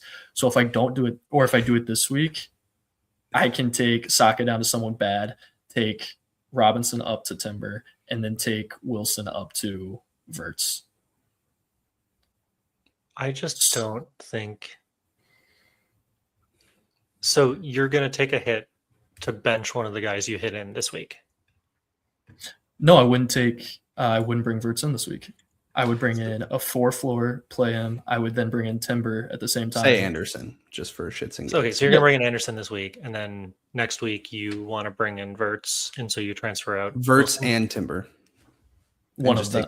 Yeah, correct. I Timber would probably come in this week if I'm doing it, so that I could play him against Sunderland and not. But yeah, I understand. I was under the impression that you wanted to take a hit this week, and I was like, that just doesn't make any sense if you're going to bench one of them. But yeah, I mean, getting out of stock is definitely a priority. Nobody disagrees with that. I guess the real question is you as a Liverpool fan, are you that confident in Wirtz? No, that's a loaded question. Yeah, I'm not, but I'm more confident in him than I am the guys around that price range. And that's so interesting. Why? What's the? Yeah, never mind. I don't need to change your mind. I'm just curious. But no, the flip side of this is, I think I have the most confidence this week in a 4 guy and going down there. I think that's where I'm going first. So to your point, I don't have confidence against Wirtz against good teams. Wait, so can we talk money for a second? Because I'm feeling like you're doing 3 moves when 2 could do, right? That's kind of where I'm getting at. Yeah, I feel like maybe this doesn't work out money wise, and that's what I'm trying to understand. So if you did Saka to Wirtz this week, I know you don't really want to, but let's just play that game. Saka to Wirtz this week, then next week you do Robinson up to Timber. Do you have any money left to upgrade? What if you did Rodgers to Semenyo? Nope. That doesn't work? No, 0.1 off. 0.1 off? Brutal. Should have done this earlier. Apparently, yeah. So why do you want to upgrade Wilson though? So that was my point. Is so I'm sitting here as a Harry Wilson owner, and I'm actually eager to get him into my lineup this week. And then in future weeks, he has a great run for the rest of the season. So, is he as good as a Bumo or a Wirtz? I get it. That's an upgrade for sure. But I also, he's done. He had his fun. His games are getting better. Okay, but this is hang on, Mac. We have missed out on this the entire year. Sharpe is saying he knows when to hop on and hop off of a hot true. hand. That's why If he he's knows much anything higher in than this us. game, that's what he knows. And he's trying to tell us, what the fuck are you guys still looking at Wilson for? He's done. Okay, And we're not. I didn't go Wilson because I agree with Sharpe for the record. Like I was like, he's massively overperforming. The problem is like then you watch the games and he's like super involved and he looks No, great. he's so central He's to like their attack. he's Like, like yeah, their is. entire attack and he just looks good. He's like actually like a good player. Yeah. I, to be honest, have been looking at going to Wilson as an easy out of Enzo in like 27, like 28. I think the problem So- with Wilson is similar to what it is with Bowen, where it's just like Fulham's attack is not that good. And so ultimately it's like the good players on good teams with good fixtures. It's like he's a good player on a bad team with good fixtures. So you're just dealing with that. There may like Fulham play a lot of low event ball. So it may just be that there's a lot of games where not a lot happens. They play a 1-1 game or a 1-0 game or something like that. No, I mean I don't disagree with that, but he's your fifth guy, right? He's Yeah, your 100%. enabler. You only have to play a guy like Wilson. He's been overperforming, but if he regresses, law of averages, that's fine. He's a 6.0 enabler. Like I just think that as your fifth mid, it doesn't get a lot better than that. I just don't know if like you need to take a hit, right? Anderson's good. Wilson has more points, but it's only like a 15-point spread. Because keep in mind, like all I'm saying is from a game theory perspective, Wilson's got good runs. Your safety score every week is like 2 or 3 points. And so I just don't think that it makes sense to like the game's won on points, not team value. I just don't think it makes sense to like take a hit and get Wilson out who has good fixtures. You could get into Timber and Wirtz potentially without the hit. Can I suggest something you're going to hate, Sharpe? Sure, go for it. You have another idea that you want to share? No, I just think I don't think we're valuing Anderson enough, to be honest with you. I think he's 1.1 mil cheaper than Wilson for anyone right now. So like, I guess, Mac, I understand what you're saying for me. For you, I don't know why you would look anywhere else. No, but for you, then it makes even more sense. Like, never mind. I don't know. Keep going. No, I like I said, I understand your point. For me, I think again, it's me just saying like I think he's useless for the rest of the season, as in Wilson. Mm-hmm. For you in 28 when you're looking to get off, I don't know why you would look anywhere else other than Anderson. I don't know if I'm following you there. Does it make it any cheaper for you to do, instead of Robinson to Timber, to do one of your goalies to Raya? Or is that more expensive? No, I could do Rosa for, I don't know, how much is Raya now? I really don't want to do that, so I'm not going to. But Still only 5.9. yeah, so he'd be a mil. And okay, but like, is the difference between Timber and Raya worth a hit for you? Hold on. Can you pull up your transfer screen? Is that possible? Because here's the counterpoint to Timber. I don't have to take a hit to bring Timber in.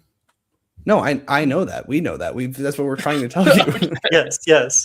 But I don't understand your argument then. My We're saying argument you don't is- need to take an additional hit for your budget. No. I understand that. I don't know where Raya came in. What I'm saying is maybe, okay, so my proposition was to go Saka to Wirtz, Rogers to Semenyo, and Robinson to Timber, right? And I'm saying instead of Robinson to Timber, what if that was Verbruggen to Raya? Maybe then you don't have the price issue, and you can do that over the course of 3 weeks as opposed to taking a hit. I'm following you now. But- Luke very well articulated what I was trying to get at this point. But so really it's more so, I hear your point, Sharpe, of like, hey, like, okay, looking at Harry Wilson versus Anderson in total points. Harry Wilson's got 116 and Anderson has 104. And if you are under the impression, which is probably objectively true, that Harry Wilson has outperformed a little bit, then I hear your point on that. Like, and I think that's a fair one, and I'm not going to like fight you on it per se. But I just, if that's the case, if you're going ultra budget, then again, I'm like, why do you have to take a hit? I think where Mac and I are getting lost here is that What's the urgency -4 for swapping a budget guy? It's not as high value as like if Salah suddenly was scoring braces and you're like bringing in Salah for a hit makes sense. Sure. But yeah, if you're bringing a budget it's a guy guy, you're what are we talking likely to about? bench most weeks anyways. I don't think I would bench him. Right But now, you have Raj- Wilson on your bench right now. Right, Wait, and I think Anderson's way better. That's what I'm saying. No, but you just said I don't think I would bench him. But in the future, you're talking about upgrading Wilson to like Bumo. You're gonna play Anderson over Bumo or Anderson over Semenyo or whoever that player is. I'm not taking Wilson up to Bumo. I know I wasn't talking taking Wilson up to Bumo. All right, walk us through your plans. need to see now it. I'm lost. Now I'm lost. We gotta watch it happen. We're just visual, apparently. Yeah. All right. It would help if I went to the transfer side. That's my bad. Okay. So what I'm thinking, Negative quality too. Or I don't Just know the what you want me grainiest to screen do. of all. That's fine. That's just my screen, man. Oh wait, no, it's not. I zoomed in earlier. That's my bad. That's it. There he is. Um, Still awful. okay, well, Just go. Talking to who? is that better? Actually, yeah. yes. All right. Well, now we have to do it this way, though. Well, these are the options that we have in front of us. What Wi-Fi are you on? Like a tin foil? Like what's going on? Anyway, I lived in that building with him and our roof leaked. So I think that's all you need to know. All right, that's uncalled for. Okay, so I would go there. And so what that would allow me to do is obviously have a guy that could play this week, and I wouldn't have to play Barry necessarily. Sure. I think we're all Well, fine that's with true. that I would one. still have to play Barry.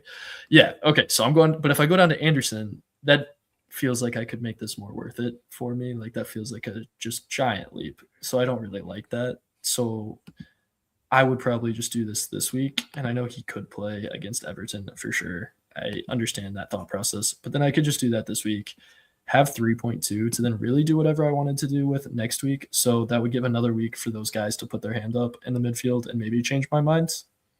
Okay, so where are you putting that 3.2? Because this is going to feed into what I was going to say. Oh, you're upgrading Harry Wilson. What happened 2 minutes ago when you said you're not upgrading Harry Wilson? Well, I'm viewing it as downgrading him to Anderson, but I have to do it this way. Okay, so who are you taking Wilson to? No, that's what I'm saying. It gives me another week to decide where I want to take him. I'm gonna freak out. No. Okay. You understand though that means I have to take Saka down this week. Yeah, everybody's on board with selling. That's not what Okay. we're getting No. here, brother. Okay, so if I take Saka down this week, I'm out of a player. I don't think that I want to play Wilson, excuse my voice there, Wilson the next week when Getting they emotional. they're playing City the next week. So now he's out. So now I'm going to trade him up to the guy that put his hand up, but I can't not have 3 Arsenal players in my team. That's a must. So I'm going to have to make a transfer to get Timber in too. I understand what you're saying. And I don't have a valid team to play. So with next week, is there not Saka somebody in there. that next week there's nobody you can put in for Wilson? Is that what you're saying? Who's currently in there? Yeah, correct. Yes, that is accurate. So Barry play somebody. Because Everton plays Bournemouth Yeah. in 26 then is where we'd be, which could be a I'd Barry play. game, I suppose. I don't know if you're already I was playing. gonna say that could be a Dallas- Barry game for Dallas sure. injured. Guehi might already be playing against Fulham. This is so hard to picture. Yeah, I have the FPL live. Well, planner okay. up here, So but- are you just doing Anderson this week? Is that what's happening? Yeah. Are we just going to wrap around and argue what about this again on are we? Monday? Is it worth us even arguing with you, or are you just done on us? No, I'm gonna take I would take Timber up this week too if I do that. Oh, so you are taking a hit this week. This would be the week that I probably take the hit. Okay. I don't because- mind. I don't mind the upgrade there. I hear you on Robinson up to Timber is a worthwhile upgrade. So And you have him in 26. I understand. Like, yeah. I think my general point is that okay. I guess that kind of takes it away. Of just you're going to take a hit this week anyway. But I just wonder if you can do these 2 moves without the Wilson part in 2 successive weeks and then be fine. That's the thought, right? But that's where I just get really mad at looking at my team, because if I do just do that, who I have playing in 26, I just really don't love what that team looks like. And so you're doing all of this just to avoid playing Verts this week and gain more information. That's the thought process here. Because if Verts plays, then you don't take a hit, and he does nothing but play 2 points. So then, like, I don't know. Nah, I still think it makes sense. Well, fair enough. Yeah, All right. fair enough. You're hundreds of thousands of ranks higher than I am. So So true. So true, who are dude. we to He argue? sees the writing on the wall on Harry Wilson and he's just confused why we can't read it. I know it's like invisible ink that only he it's can. like a Goodwill Hunting, and he's like, I can just play. Yeah. Yeah, I don't know why this is so hard for you. Oh my god, wait, dude, Sharpe as the guy from Goodwill Hunting, as Matt Damon, just you know how easy this is for me? This is fucking just tosses it at us. Yeah. Oh, that's the most accurate shit of my life. And we're like struggling to understand, and he's like, you guys are we're idiots. pulling it out of the fire, blowing on the fucking paper. Oh, that's god, we gotta make that meme. Oh, that's funny. I'm glad you guys at least finally get it, but Yeah, no, I mean, It's sorry, so it just took true, us an extra 10 minutes. Okay, Mac, do you want to go or are Yeah. you rolling, right? Yeah. Oh, so I'm rolling. This is probably the team that I'm playing. I don't know if you guys have any disagreements. I just don't think that. I think that I could play Krupi versus Arsenal. I could play Senesi versus Arsenal, but I don't want to play Guehi over Alderete. So then I think that forces Villa. me into the They're playing Senesi. Villa. Sorry, Villa, AV, L not. Sharp was gonna blow a gasket. I had to get out of it. Sorry. So yeah, I think I'm forced into playing Senesi, which is like maybe the only like there, but like whatever. I mean, Villa looked. I think that's a fair enough play. Villa looked bad. I mean, do they probably score? Yeah, but is it any more or less likely than Liverpool scoring? I think it's about the same. I actually would argue that like maybe Rodgers is the weakest link in this team, and that's why I should have gone Semenyo potentially. It's just that the whole reason I didn't go with Semenyo is just because the City like inconsistency that we've been seeing. Like they beat Newcastle in the cup pretty badly, but then they lost to they tied to Spurs, and it was just like, there's just like this back and forth. And well, Semenyo might be on a hot streak. I'm just like worried about that sustaining, but Rodgers hasn't been good either. So yeah, potentially Rodgers and Senesi's are like my holes in this team, but I'm pretty happy with it. This is kind of why I wild carded. I've planned basically this rotation, and my plan from now until 28 is to potentially I could go early in 27, but I won't because the Chelsea fixture is still good unless we learn that Chelsea's just really bad over the next 3 weeks. But I'm just going to get to 28, have 4 transfers, divest out of my Chelsea assets, and then maybe one other guy conditionally, depending on whether I need to spend it. And then at that point, we should have more information for like the 31 and beyond time frame. Yeah. And I'm hoping that I can set myself up for the final shoot into the season. And you don't have any money in the bank, right? No, but I'm playing stock market, right? Like half of my team rose this week. Yeah. So No, I was just thinking like if Rodgers continues to blow and you were like, I want to get rid of him, what that out would be. But it may be like, yeah, if we're sitting here in a couple weeks and Chelsea haven't kept it clean, like maybe you get Chalobah out for somebody cheap and change, or somebody else and change Rodgers. But yeah, regardless, easy roll. Well, I think the thing is, like, the reason I also didn't stick with Ekatike despite him just having a clean is because he enables me to be so flexible with my team with the transfers that I'm planning on accruing, right? João Pedro can almost go sideways to Evan Nielsen or Thiago, or he could go down to a DCL and free up so much money. Enzo can go down to a Wilson or even an Anderson, and then I have like 1.5 mil free. Chalobah can go all the way down to like a budget guy, like another budget guy if we're not convinced that the defense is good. So my whole plan is to like, the Chelsea guys are kind of worth a lot of money, and they have a fixed termination point in my team, which is going to free up so much cash. And so that's kind of why I'm like, yeah, fine with rolling that. Yeah. potentially. So yeah, and then if Chelsea sucks, I can get out of them early. If I know I'm going to exit them, I don't have to keep them. Yeah, right? 100%. Yeah, and I will say on the Rodgers point, like, again, I think Bournemouth is as good of a fixture as any to see as a litmus test. And if he sucks, I bring him up to Wirtz if Wirtz is still good, or maybe this Liverpool's run is temporary, or maybe I have to get a United guy out because they've been overperforming. Like, I think you have to keep Rodgers through West Ham. Realistically, I do. You've got Villa this week, or sorry, you have a. Wait, am I looking at the wrong thing? Well, yes. The other reason that I kept Rodgers is because I truly don't really. I'm playing him this week, but I don't think I'm playing him next week. Maybe I am. But then in 27, the run is just good all the way through 36. Like yeah.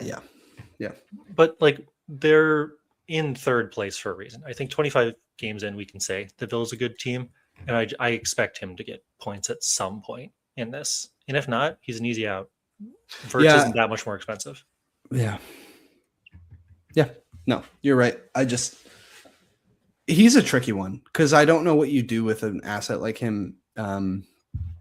He has great fixtures upcoming. To your point, they're a solid side, like they're a top flight side, and he is known to score even when the team isn't doing great around him. So that's like all the keys to keep him. But at the same time, like if he continues to blanket, obviously ultimately that becomes a problem at some point. So anyway, 100%. I'm projecting too far ahead because he could just score a couple bangers this week and this isn't a conversation anymore. Yeah, it was really weird. I feel like since I looked at the wild card so heavily, like a lot of the information that we knew last week to be true flipped on its head. Very strange. Like all of a sudden, like everyone was out on Liverpool last week and now he's back. Like Liverpool's back in a big way. Yeah. Like, everyone was super in on Chelsea. Now everyone's like, no, don't go get Chelsea assets. And it's like, got to ride the wave a little bit, I think. So this is my plan. Whether it works or not, I'm just going to have to like stick to it. And then we'll reassess in 28. That's like my inflection point. Yep. I think that's super fair. I think if Rodgers is the worst person or the biggest problem in this team that's listening, like good on you. Like it's nice place to be. 100%. Yeah.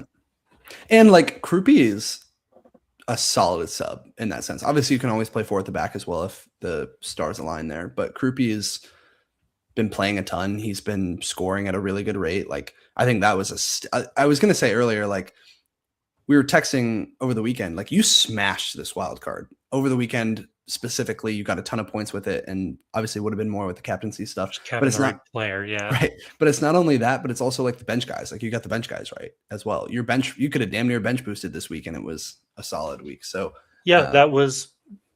I don't know if this is going to work in the long term. Maybe it ends up that the double game week that is inevitably coming, probably in 33, like I am impossibly set up for, and I lose rank. My goal was to play this season, try to claw back some rank before those things happened. And keep in mind, I didn't have a single playable bench player last week. I looked at live FPL. I've gained 18 points from my starting lineup as compared to the team I would have fielded. So for my team, I think it was the right move. I'm fairly happy with it. Sure. I think I have a thought out plan.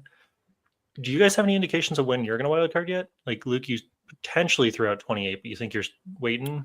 I think Sharpe was the one who was throwing out 28. Like, I mean, I know the like text template strategy going forward is that wildcard 32. And I think that makes really good sense just from like a logical perspective of you dead it in 31, you wildcard 32, you bench boost 33. This has happened the first, so this is my third year, right? The first 2 years, like both times that I got to this point in the season, I started being like, whatever the template strategy was, I wanted to go the other way. Just because to your point, Mac, like that's why I was all for wildcard 24. And ultimately I didn't go there because it just didn't make sense for me, but I love the play.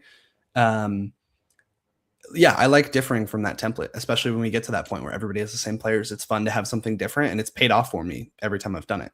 So I'm interested in that. And so I guess like an earlier wildcard isn't off the table, but also as I get closer, and personally, I look at my team and I say, I really like this team. Genuinely, I feel that way for the first time this season, probably. So I really like the team. I don't really want to make any changes for it. And I have a lot of players who have really good long-term fixtures. And I don't have a reliance on a ton of guys who are blanking in 31, I don't think. So I should be okay, I think. So it's like, I think it may just end up making the most sense for me to go with the template one, but I'm also looking at any options to not do that. So no, to answer your question, I haven't really thought about it. I don't feel like it's necessary right now. So I'm just kind of like, fine. But if I could just wildcard the defense, that'd be sick. Yeah. I mean, the defense is pretty too, right? Like, things flip on their head pretty quickly. Like what we know to be true right now probably won't be true in 3 weeks. So. Yeah. A couple of injuries would trigger a wildcard for me for sure. Like it's, but yeah, so this is my team going into this week.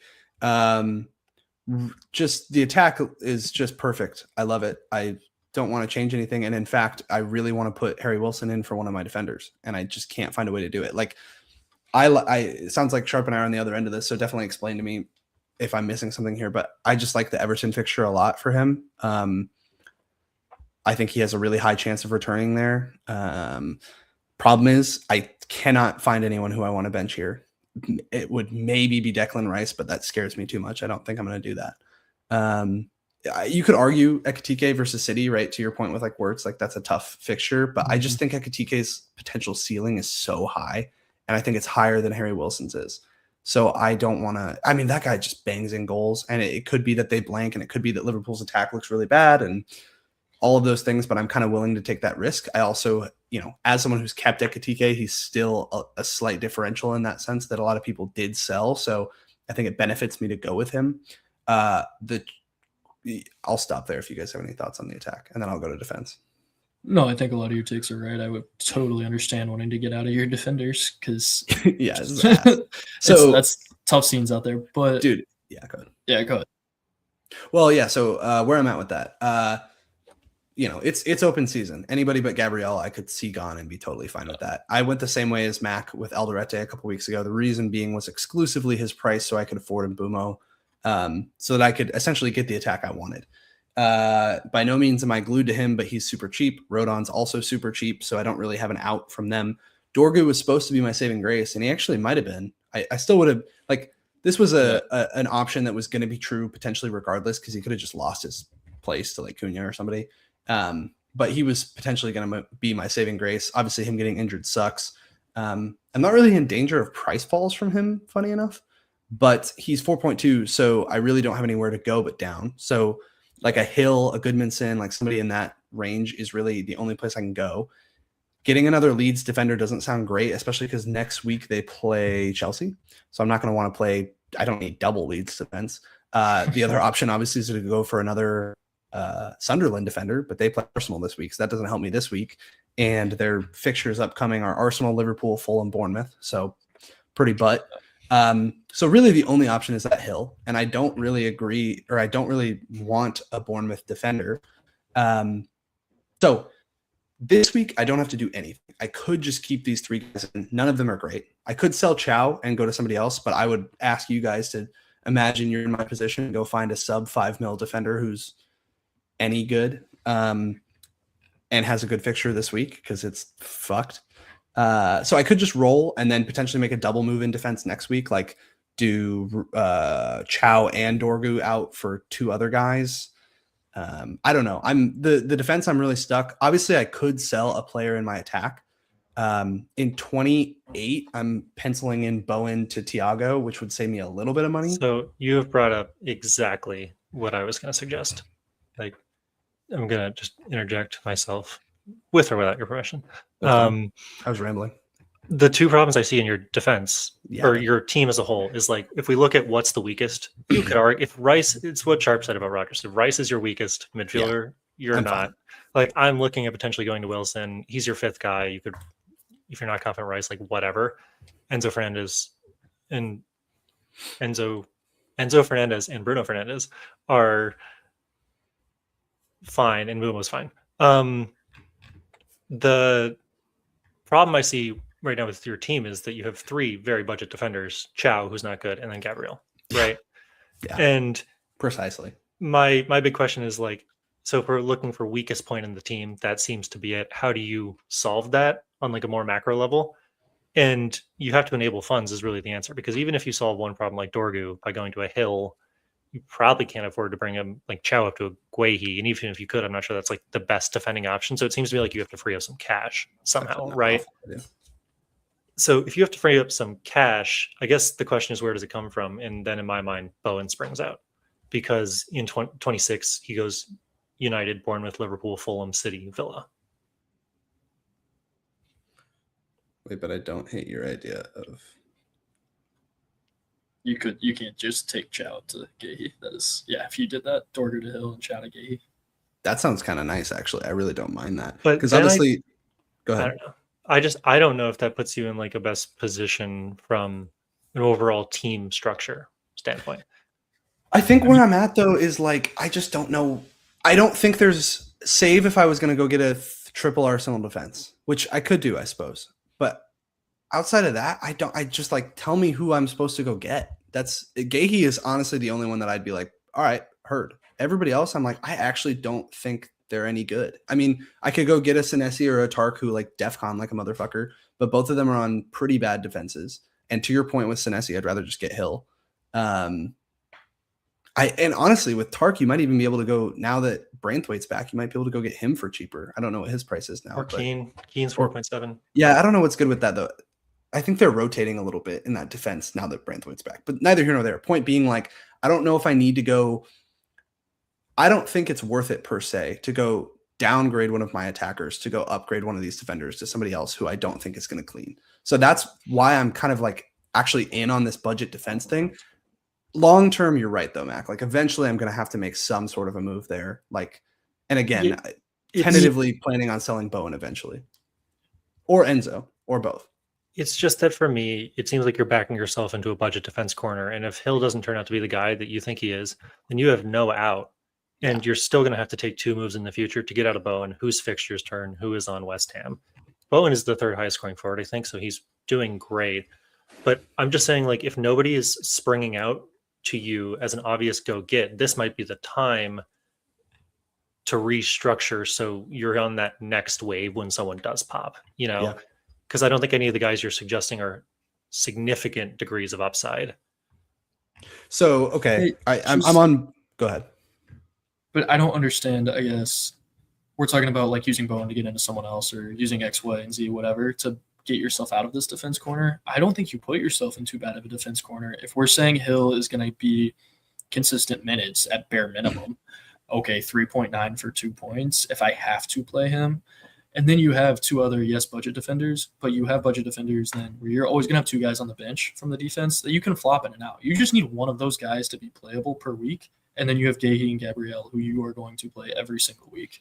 But you're forcing yourself to play 3 back every week, which means you have to play. You can only sub one attacker or one midfielder across the 2. So, like, Bowen plays Arsenal, you're playing him. Like, Enzo plays City, you're playing him.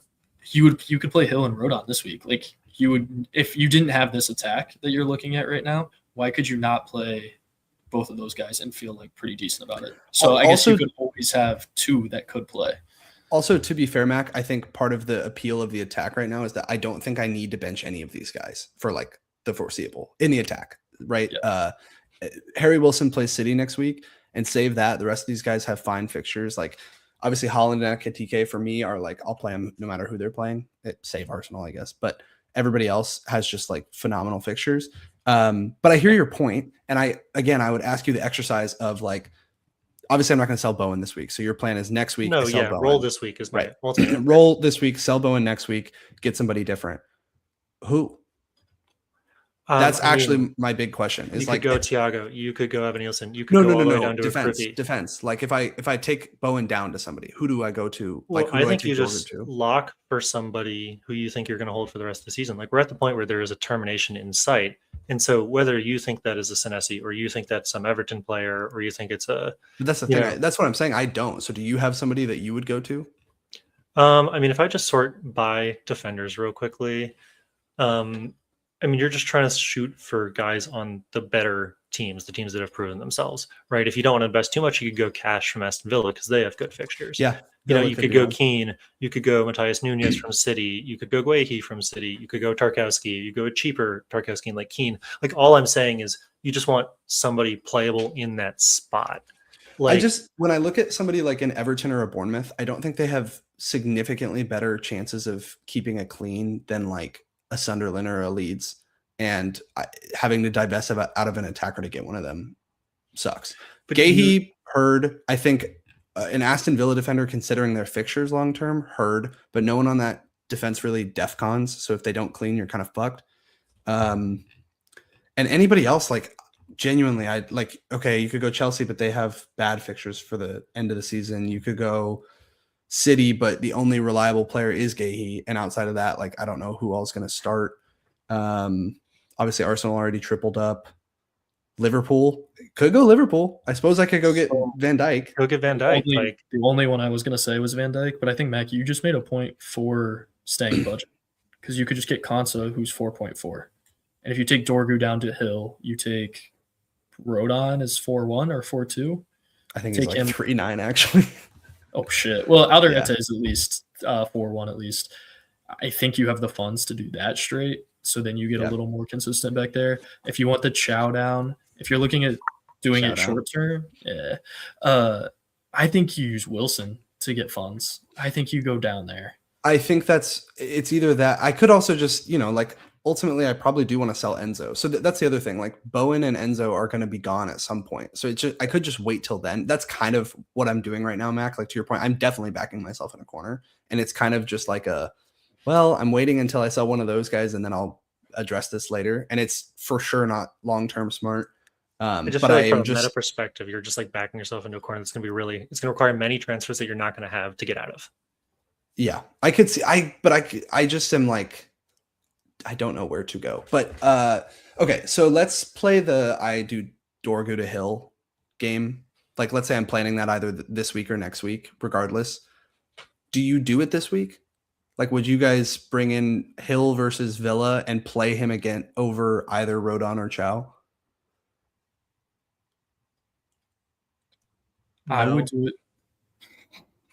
it. That's so classic. I feel like it's close between him and Rodon because he defcons better than Rodon. Villa is a better attack than Forest, so I think you could like. I think we're talking about how shit Villa just looked against Brentford. Against not just Brentford, a 10-man Brentford. So like, I'm thinking Villa, unless Watkins does come back this week, is in the shitter for a week or two still, and they're not hot. I'm looking at. I kind of have faith in Forest. I don't know. For some reason, I do. So, and I have very little faith in Leeds. You talk about West Ham like passing someone. That's who they're going to pass, and probably in 3 weeks if they keep it up, like looking decent. So to me, that gives you a better player, but it also just gives you more funds going forward. And Dorgu's out for 8 more weeks. I'm gonna sell him. I have to sell him. Yeah. Why would you not just do it now? Yeah, the only reason would be to do what Max said and like wait a week and then potentially be like, oh, I have an injury or something. And then I can sell, let's say Bumo gets injured. Then I sell Bumo to somebody and then I can upgrade. Instead of going to Hill, I can go to like somebody. Sure. Just to be clear, I don't disagree that you need to get out of Dorgu. No, The only thing that I'm thinking is just if you go to like a Hill, you have to play a minimum of 3 defenders every week, and you're forcing yourself to play Gabriel and then one of Chow, who we don't like, Rodon, who has hit or miss fixtures but is a good swing player, Alderete, who has hit or miss fixtures but is a good occasional player, and then Hill, who has hit or miss fixtures but is an occasional player. 100%. I don't want to play my rotation players every week. No, I agree with you, Mac. You're right. Like I hear your point totally, and I agree with you. The only counter to that is, lack of options. And then also like, I wonder if we're at that point of the season where you can afford to do this because there are budget defenders that have shown themselves as players who like can kind of play and are undervalued or underpriced in the game. So you may be able to get away with something like this, but so like the Liverpool example is probably the best one to me of where I could take that money. And I just don't know if I want to pay $6 million for someone who doesn't like, they don't clean. They never clean. And that's the problem. Like they could start cleaning. Like maybe it all comes together, but it just feels like a weird bet to make and at a cost of players that I know are doing well. So as of now, my temptation is to Jimmy rig it in some way that like you suggested, Mac, with the like Gahey, or maybe anti-suggested, but the like ultimately bringing in like a Gahey and then in 28 reassess and be like, okay, I'm selling players now. Now I can maybe have the opportunity to upgrade someone in defense. But I agree with you. This defense is disgusting. I don't want to look at them. And I'm definitely putting myself in like I'm on a teetering house of cards with this for sure. If you just like lose even an occasional clean sheet, not a big deal, right? But if you're not getting those clean sheets after like 2 weeks, that might be 12 points. 3 weeks, that's like, you're looking at 20 points lost by just not having like slightly more competent defenders. And the only reason I'm just saying this is because you're saying that no one's standing out. And so if no one's standing out, I think it's just like try to hop on the next wave. But I don't think your point's a bad one, and I could be a big fat idiot next week when we come back here. So no, I think part of the problem in how I've been looking as well is that I'm looking for players that have a good fixture this week. And like for some reason, Twitter's not working for me. But if I look at the clean sheet odds this week from Rob T, it's Arsenal at 56%, and then the next best is 36 from Fulham. then Chelsea 34% against Wolves, and then it's Leeds, West Ham. Like Mhm. it's not. So this feels like a weird week. So part of my problem has been that I'm looking for fixes right now, and I think maybe if I wait a week, a couple of others might identify themselves. Like Yeah. who do I mean, Fulham play rolling next? is the. Jesus. I feel like we've talked a lot about what we're going to do in a 26, but rolling is probably the move, right? Yeah, it's again though, I could see like the upside potentially of going for a hill this week. I think it's splitting hairs, but the only reason why I'm tempted by that is how well he's defconning. I think Rodon gets like 8 defcons a game or something. So it's a very strong likelihood that he ends on like a 0 pointer. Actually, never mind. That's a totally fine thing to do because if his price rises too, like there's no point in losing 1 mil if you're gonna do it next week, right? It's like to Sharpe's point, I'm getting out of a player that I know isn't going to play for like 10 weeks. I'm saving money that I can then use on another move later. The rolling point would just be that it gives me more info, right? I get if there's an injury or something, I'm more covered. But it's not like I don't think getting Hill in is a priority. I do like the idea of the Hill then Chow to Gahey though, because I think Gahey is really nice with it, and I'm tired of watching him not on my team. And then it's like, yeah, if you're rotating one guy, I'm pretty confident in Gabriel and Gahey playing them pretty much every week. So then it would just be a question of like, all right, if I can rotate one guy between 3 budget guys every week, I honestly think that's okay. That is better. You can afford that. It's going to be a 0.3 mil swing right now. Yeah, I think I have 0.1 in the bank with both of those moves. Yeah. Nice. So I still have a little bit of space. That might just be the answer then. Yeah, we'll see. But I appreciate the perspective on both ends because Mac, I hear you. I'm looking at this and being like, what am I doing? But I just can't get myself to take money out of this attack. I like it too much. I'm like, you mean against Bowen or against Burnley? Absolutely. I'm just saying like next week, I just don't think it's like it switches. Yeah. That's all. No, the Bowen point is a super fair one. Again, my plan was to go in 28 with after I want to go to Thiago in theory. If he keeps sucking, then fine. But this week he plays Newcastle. Next week he plays Arsenal. So it wouldn't be the time to sell Bowen per se.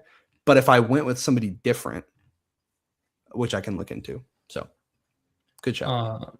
The only thing I'm going to say is if you do have faith in Wilson this week, which I still don't, but if you do, if we remember, Palace owns Liverpool the same way Tottenham does to City. They kicked us out of, or they won the Community Shield, then they beat us again in the FA Cup.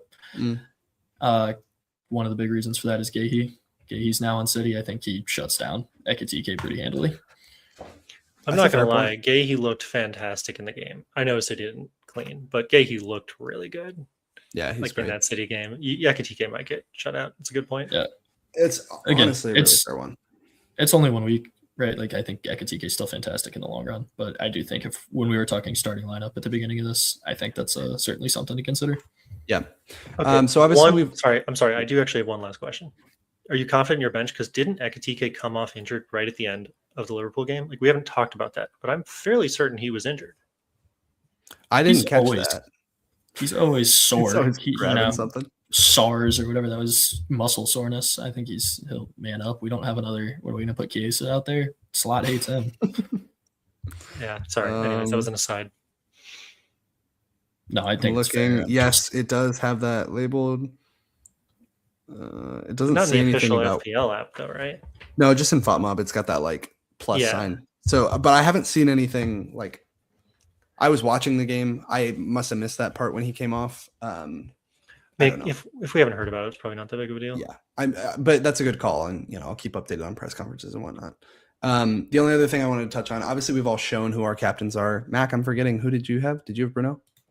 Well, who I intend to have and who I do have are different conversations. No, I actually hadn't really decided on one. I'm curious to hear your guys' perspective.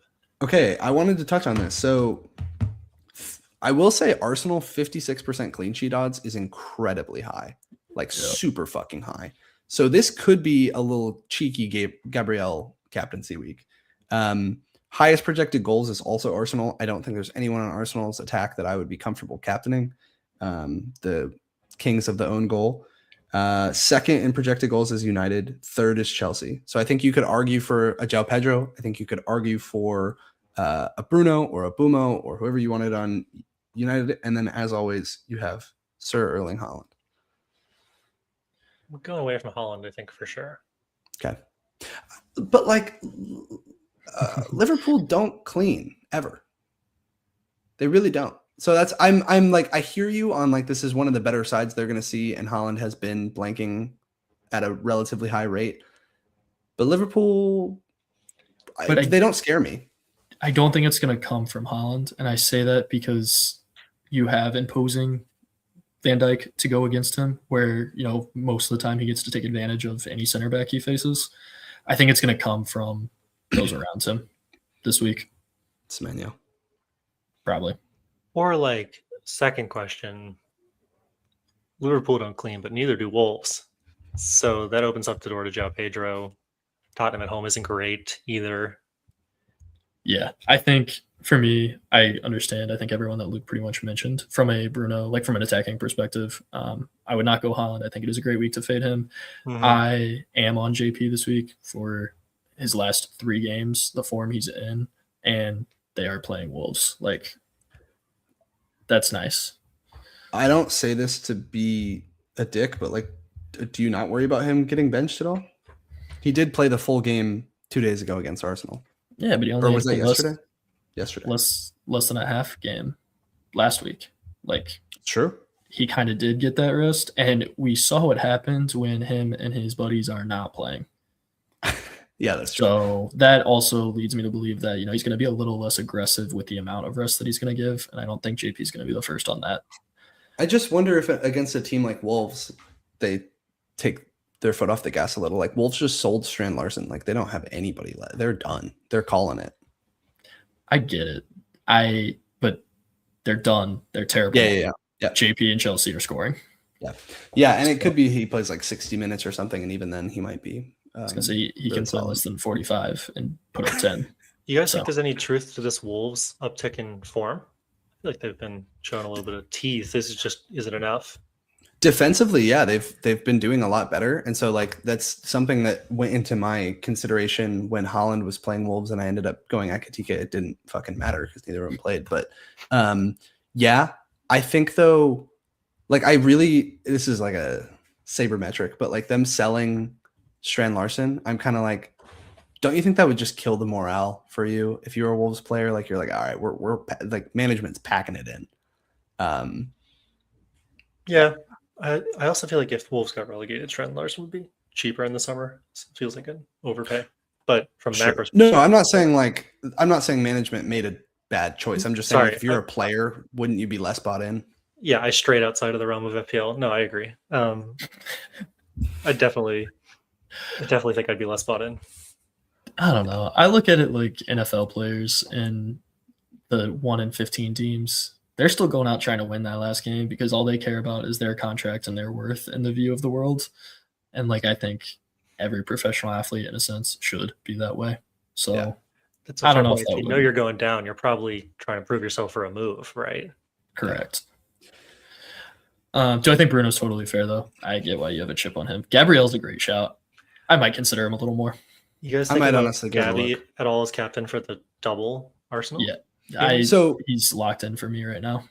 Something we didn't talk about there with the double is also that opens the door for a triple captaincy, and whether it's Gabby or somebody else, but like the reason that's actually especially pertinent is because the next set of doubles isn't in theory until 33, I believe. So you're at the end of the season at that point where they're like Holland could double there, but it also could be that City's like completely out of the running for the title and they're resting Holland for a Champions League final or some shit.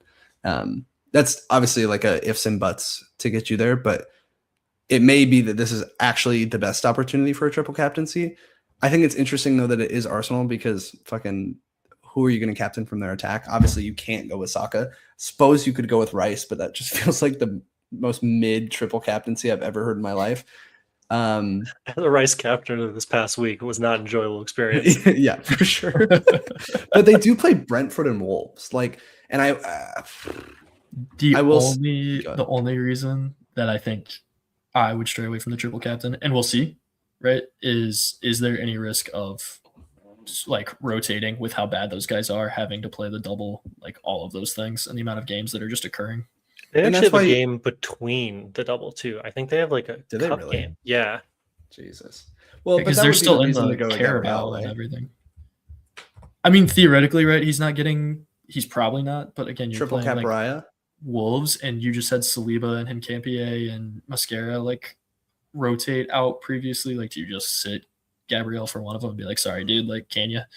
I will also say, like, I didn't touch on this when you were talking about your transfer plans, but you were saying you're going to bring in Timber. Yeah. I do worry actually about him, the viability of him playing both those games. And this is not Raya propaganda, but like the benefit of Raya in that sense is that he's going to play. So the upside isn't there, but also the downside of like potentially getting a 0 isn't there.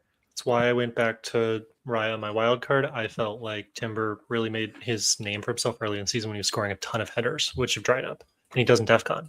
So now you're looking at a 6 from Raya or 6 from Timber. I don't know. No, I hear both of you guys. I just think that whole thing, like, I still think Timber has more of a threat to go higher than that. So I still feel like, right? Like, I understand what you're saying. No, sorry, I'm not laughing. I'm just realizing this is my new bus Elliot team. Anderson. I was like, what are we looking at right now? Yeah. So did you already make the move? Yeah, I did it. You took the hit? I took the hit. Oh my god, it meant nothing. Why did we talk about it for 20 minutes? Dude, you spent so you could have just been like, I've made my mind up. Shut up. And I hadn't, and then we talked about it, and then I did. And then you heard us saying, don't do that. And you were like, I like this idea. Yeah, pretty much. It just started to make more sense in my brain. So I was like, yeah, great, love it. I think Timber just has more upside to him, obviously, and I have a lot of faith in both of these goalies to be able to rotate and find a great matchup each week. So no, I mean, I don't even know why the fuck we're talking about this. I was saying this to give you some food for thought before you transferred in Timber. So yeah, we can pass on this. Yeah, no, okay. So my question then is, who would you bench out of this? Obviously, you're kicking around Wilson for players that are better than what I have in my attack. So you're gonna hate my answer.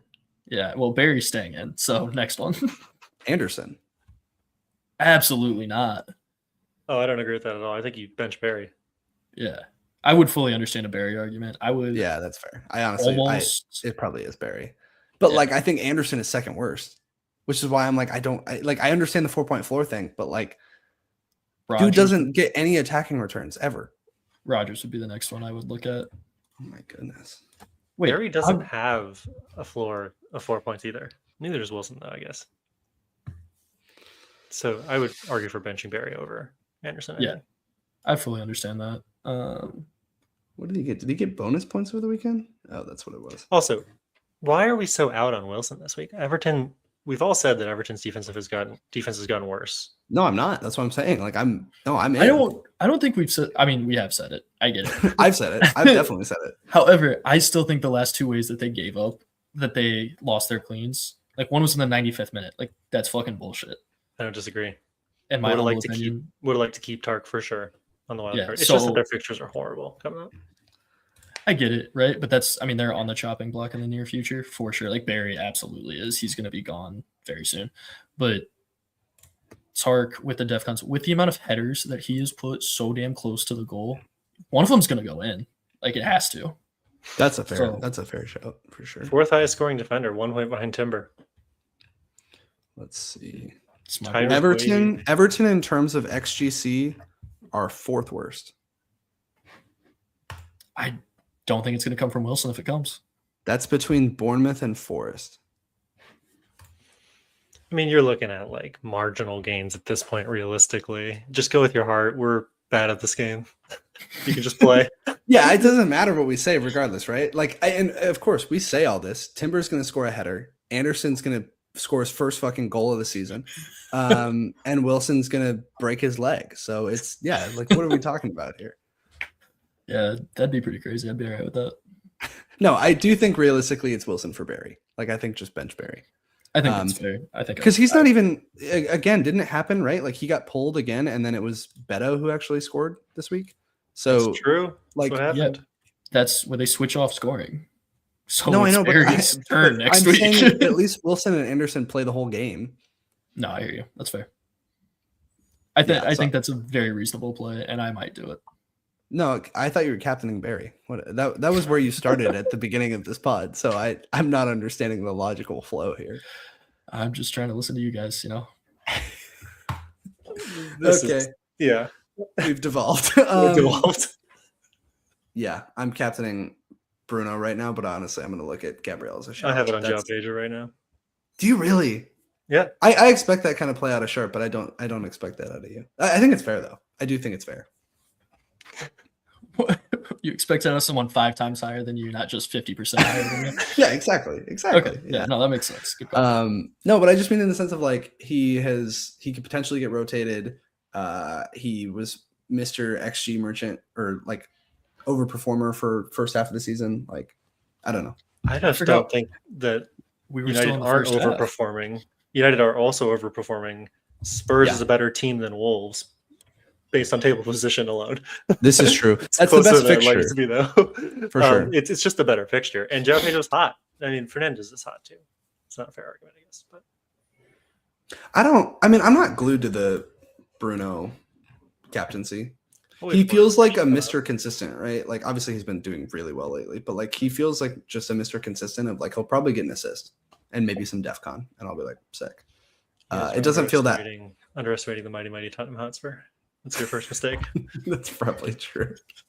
But I don't think I can get myself to captain Enzo. I don't think I can get myself to captain Bowen. If I had Joe Pedro, maybe I'd think about it, but I just don't. Oh god, I'm definitely not captaining Enzo. No, I agree. He's No, an yeah. XG merchant, even as an owner. I was so lucky in this last game. So it's really between Bruno, Holland, and Gabriel for me. I am still considering Holland just because he's got that dog in him, but that's neither here nor there. Got that robot in him. All right. All right. Longest pod ever, probably. Yeah, probably. I can't wait to see the runtime. Have a good one, everyone. Fucking sorry for keeping you here all this time. Peace.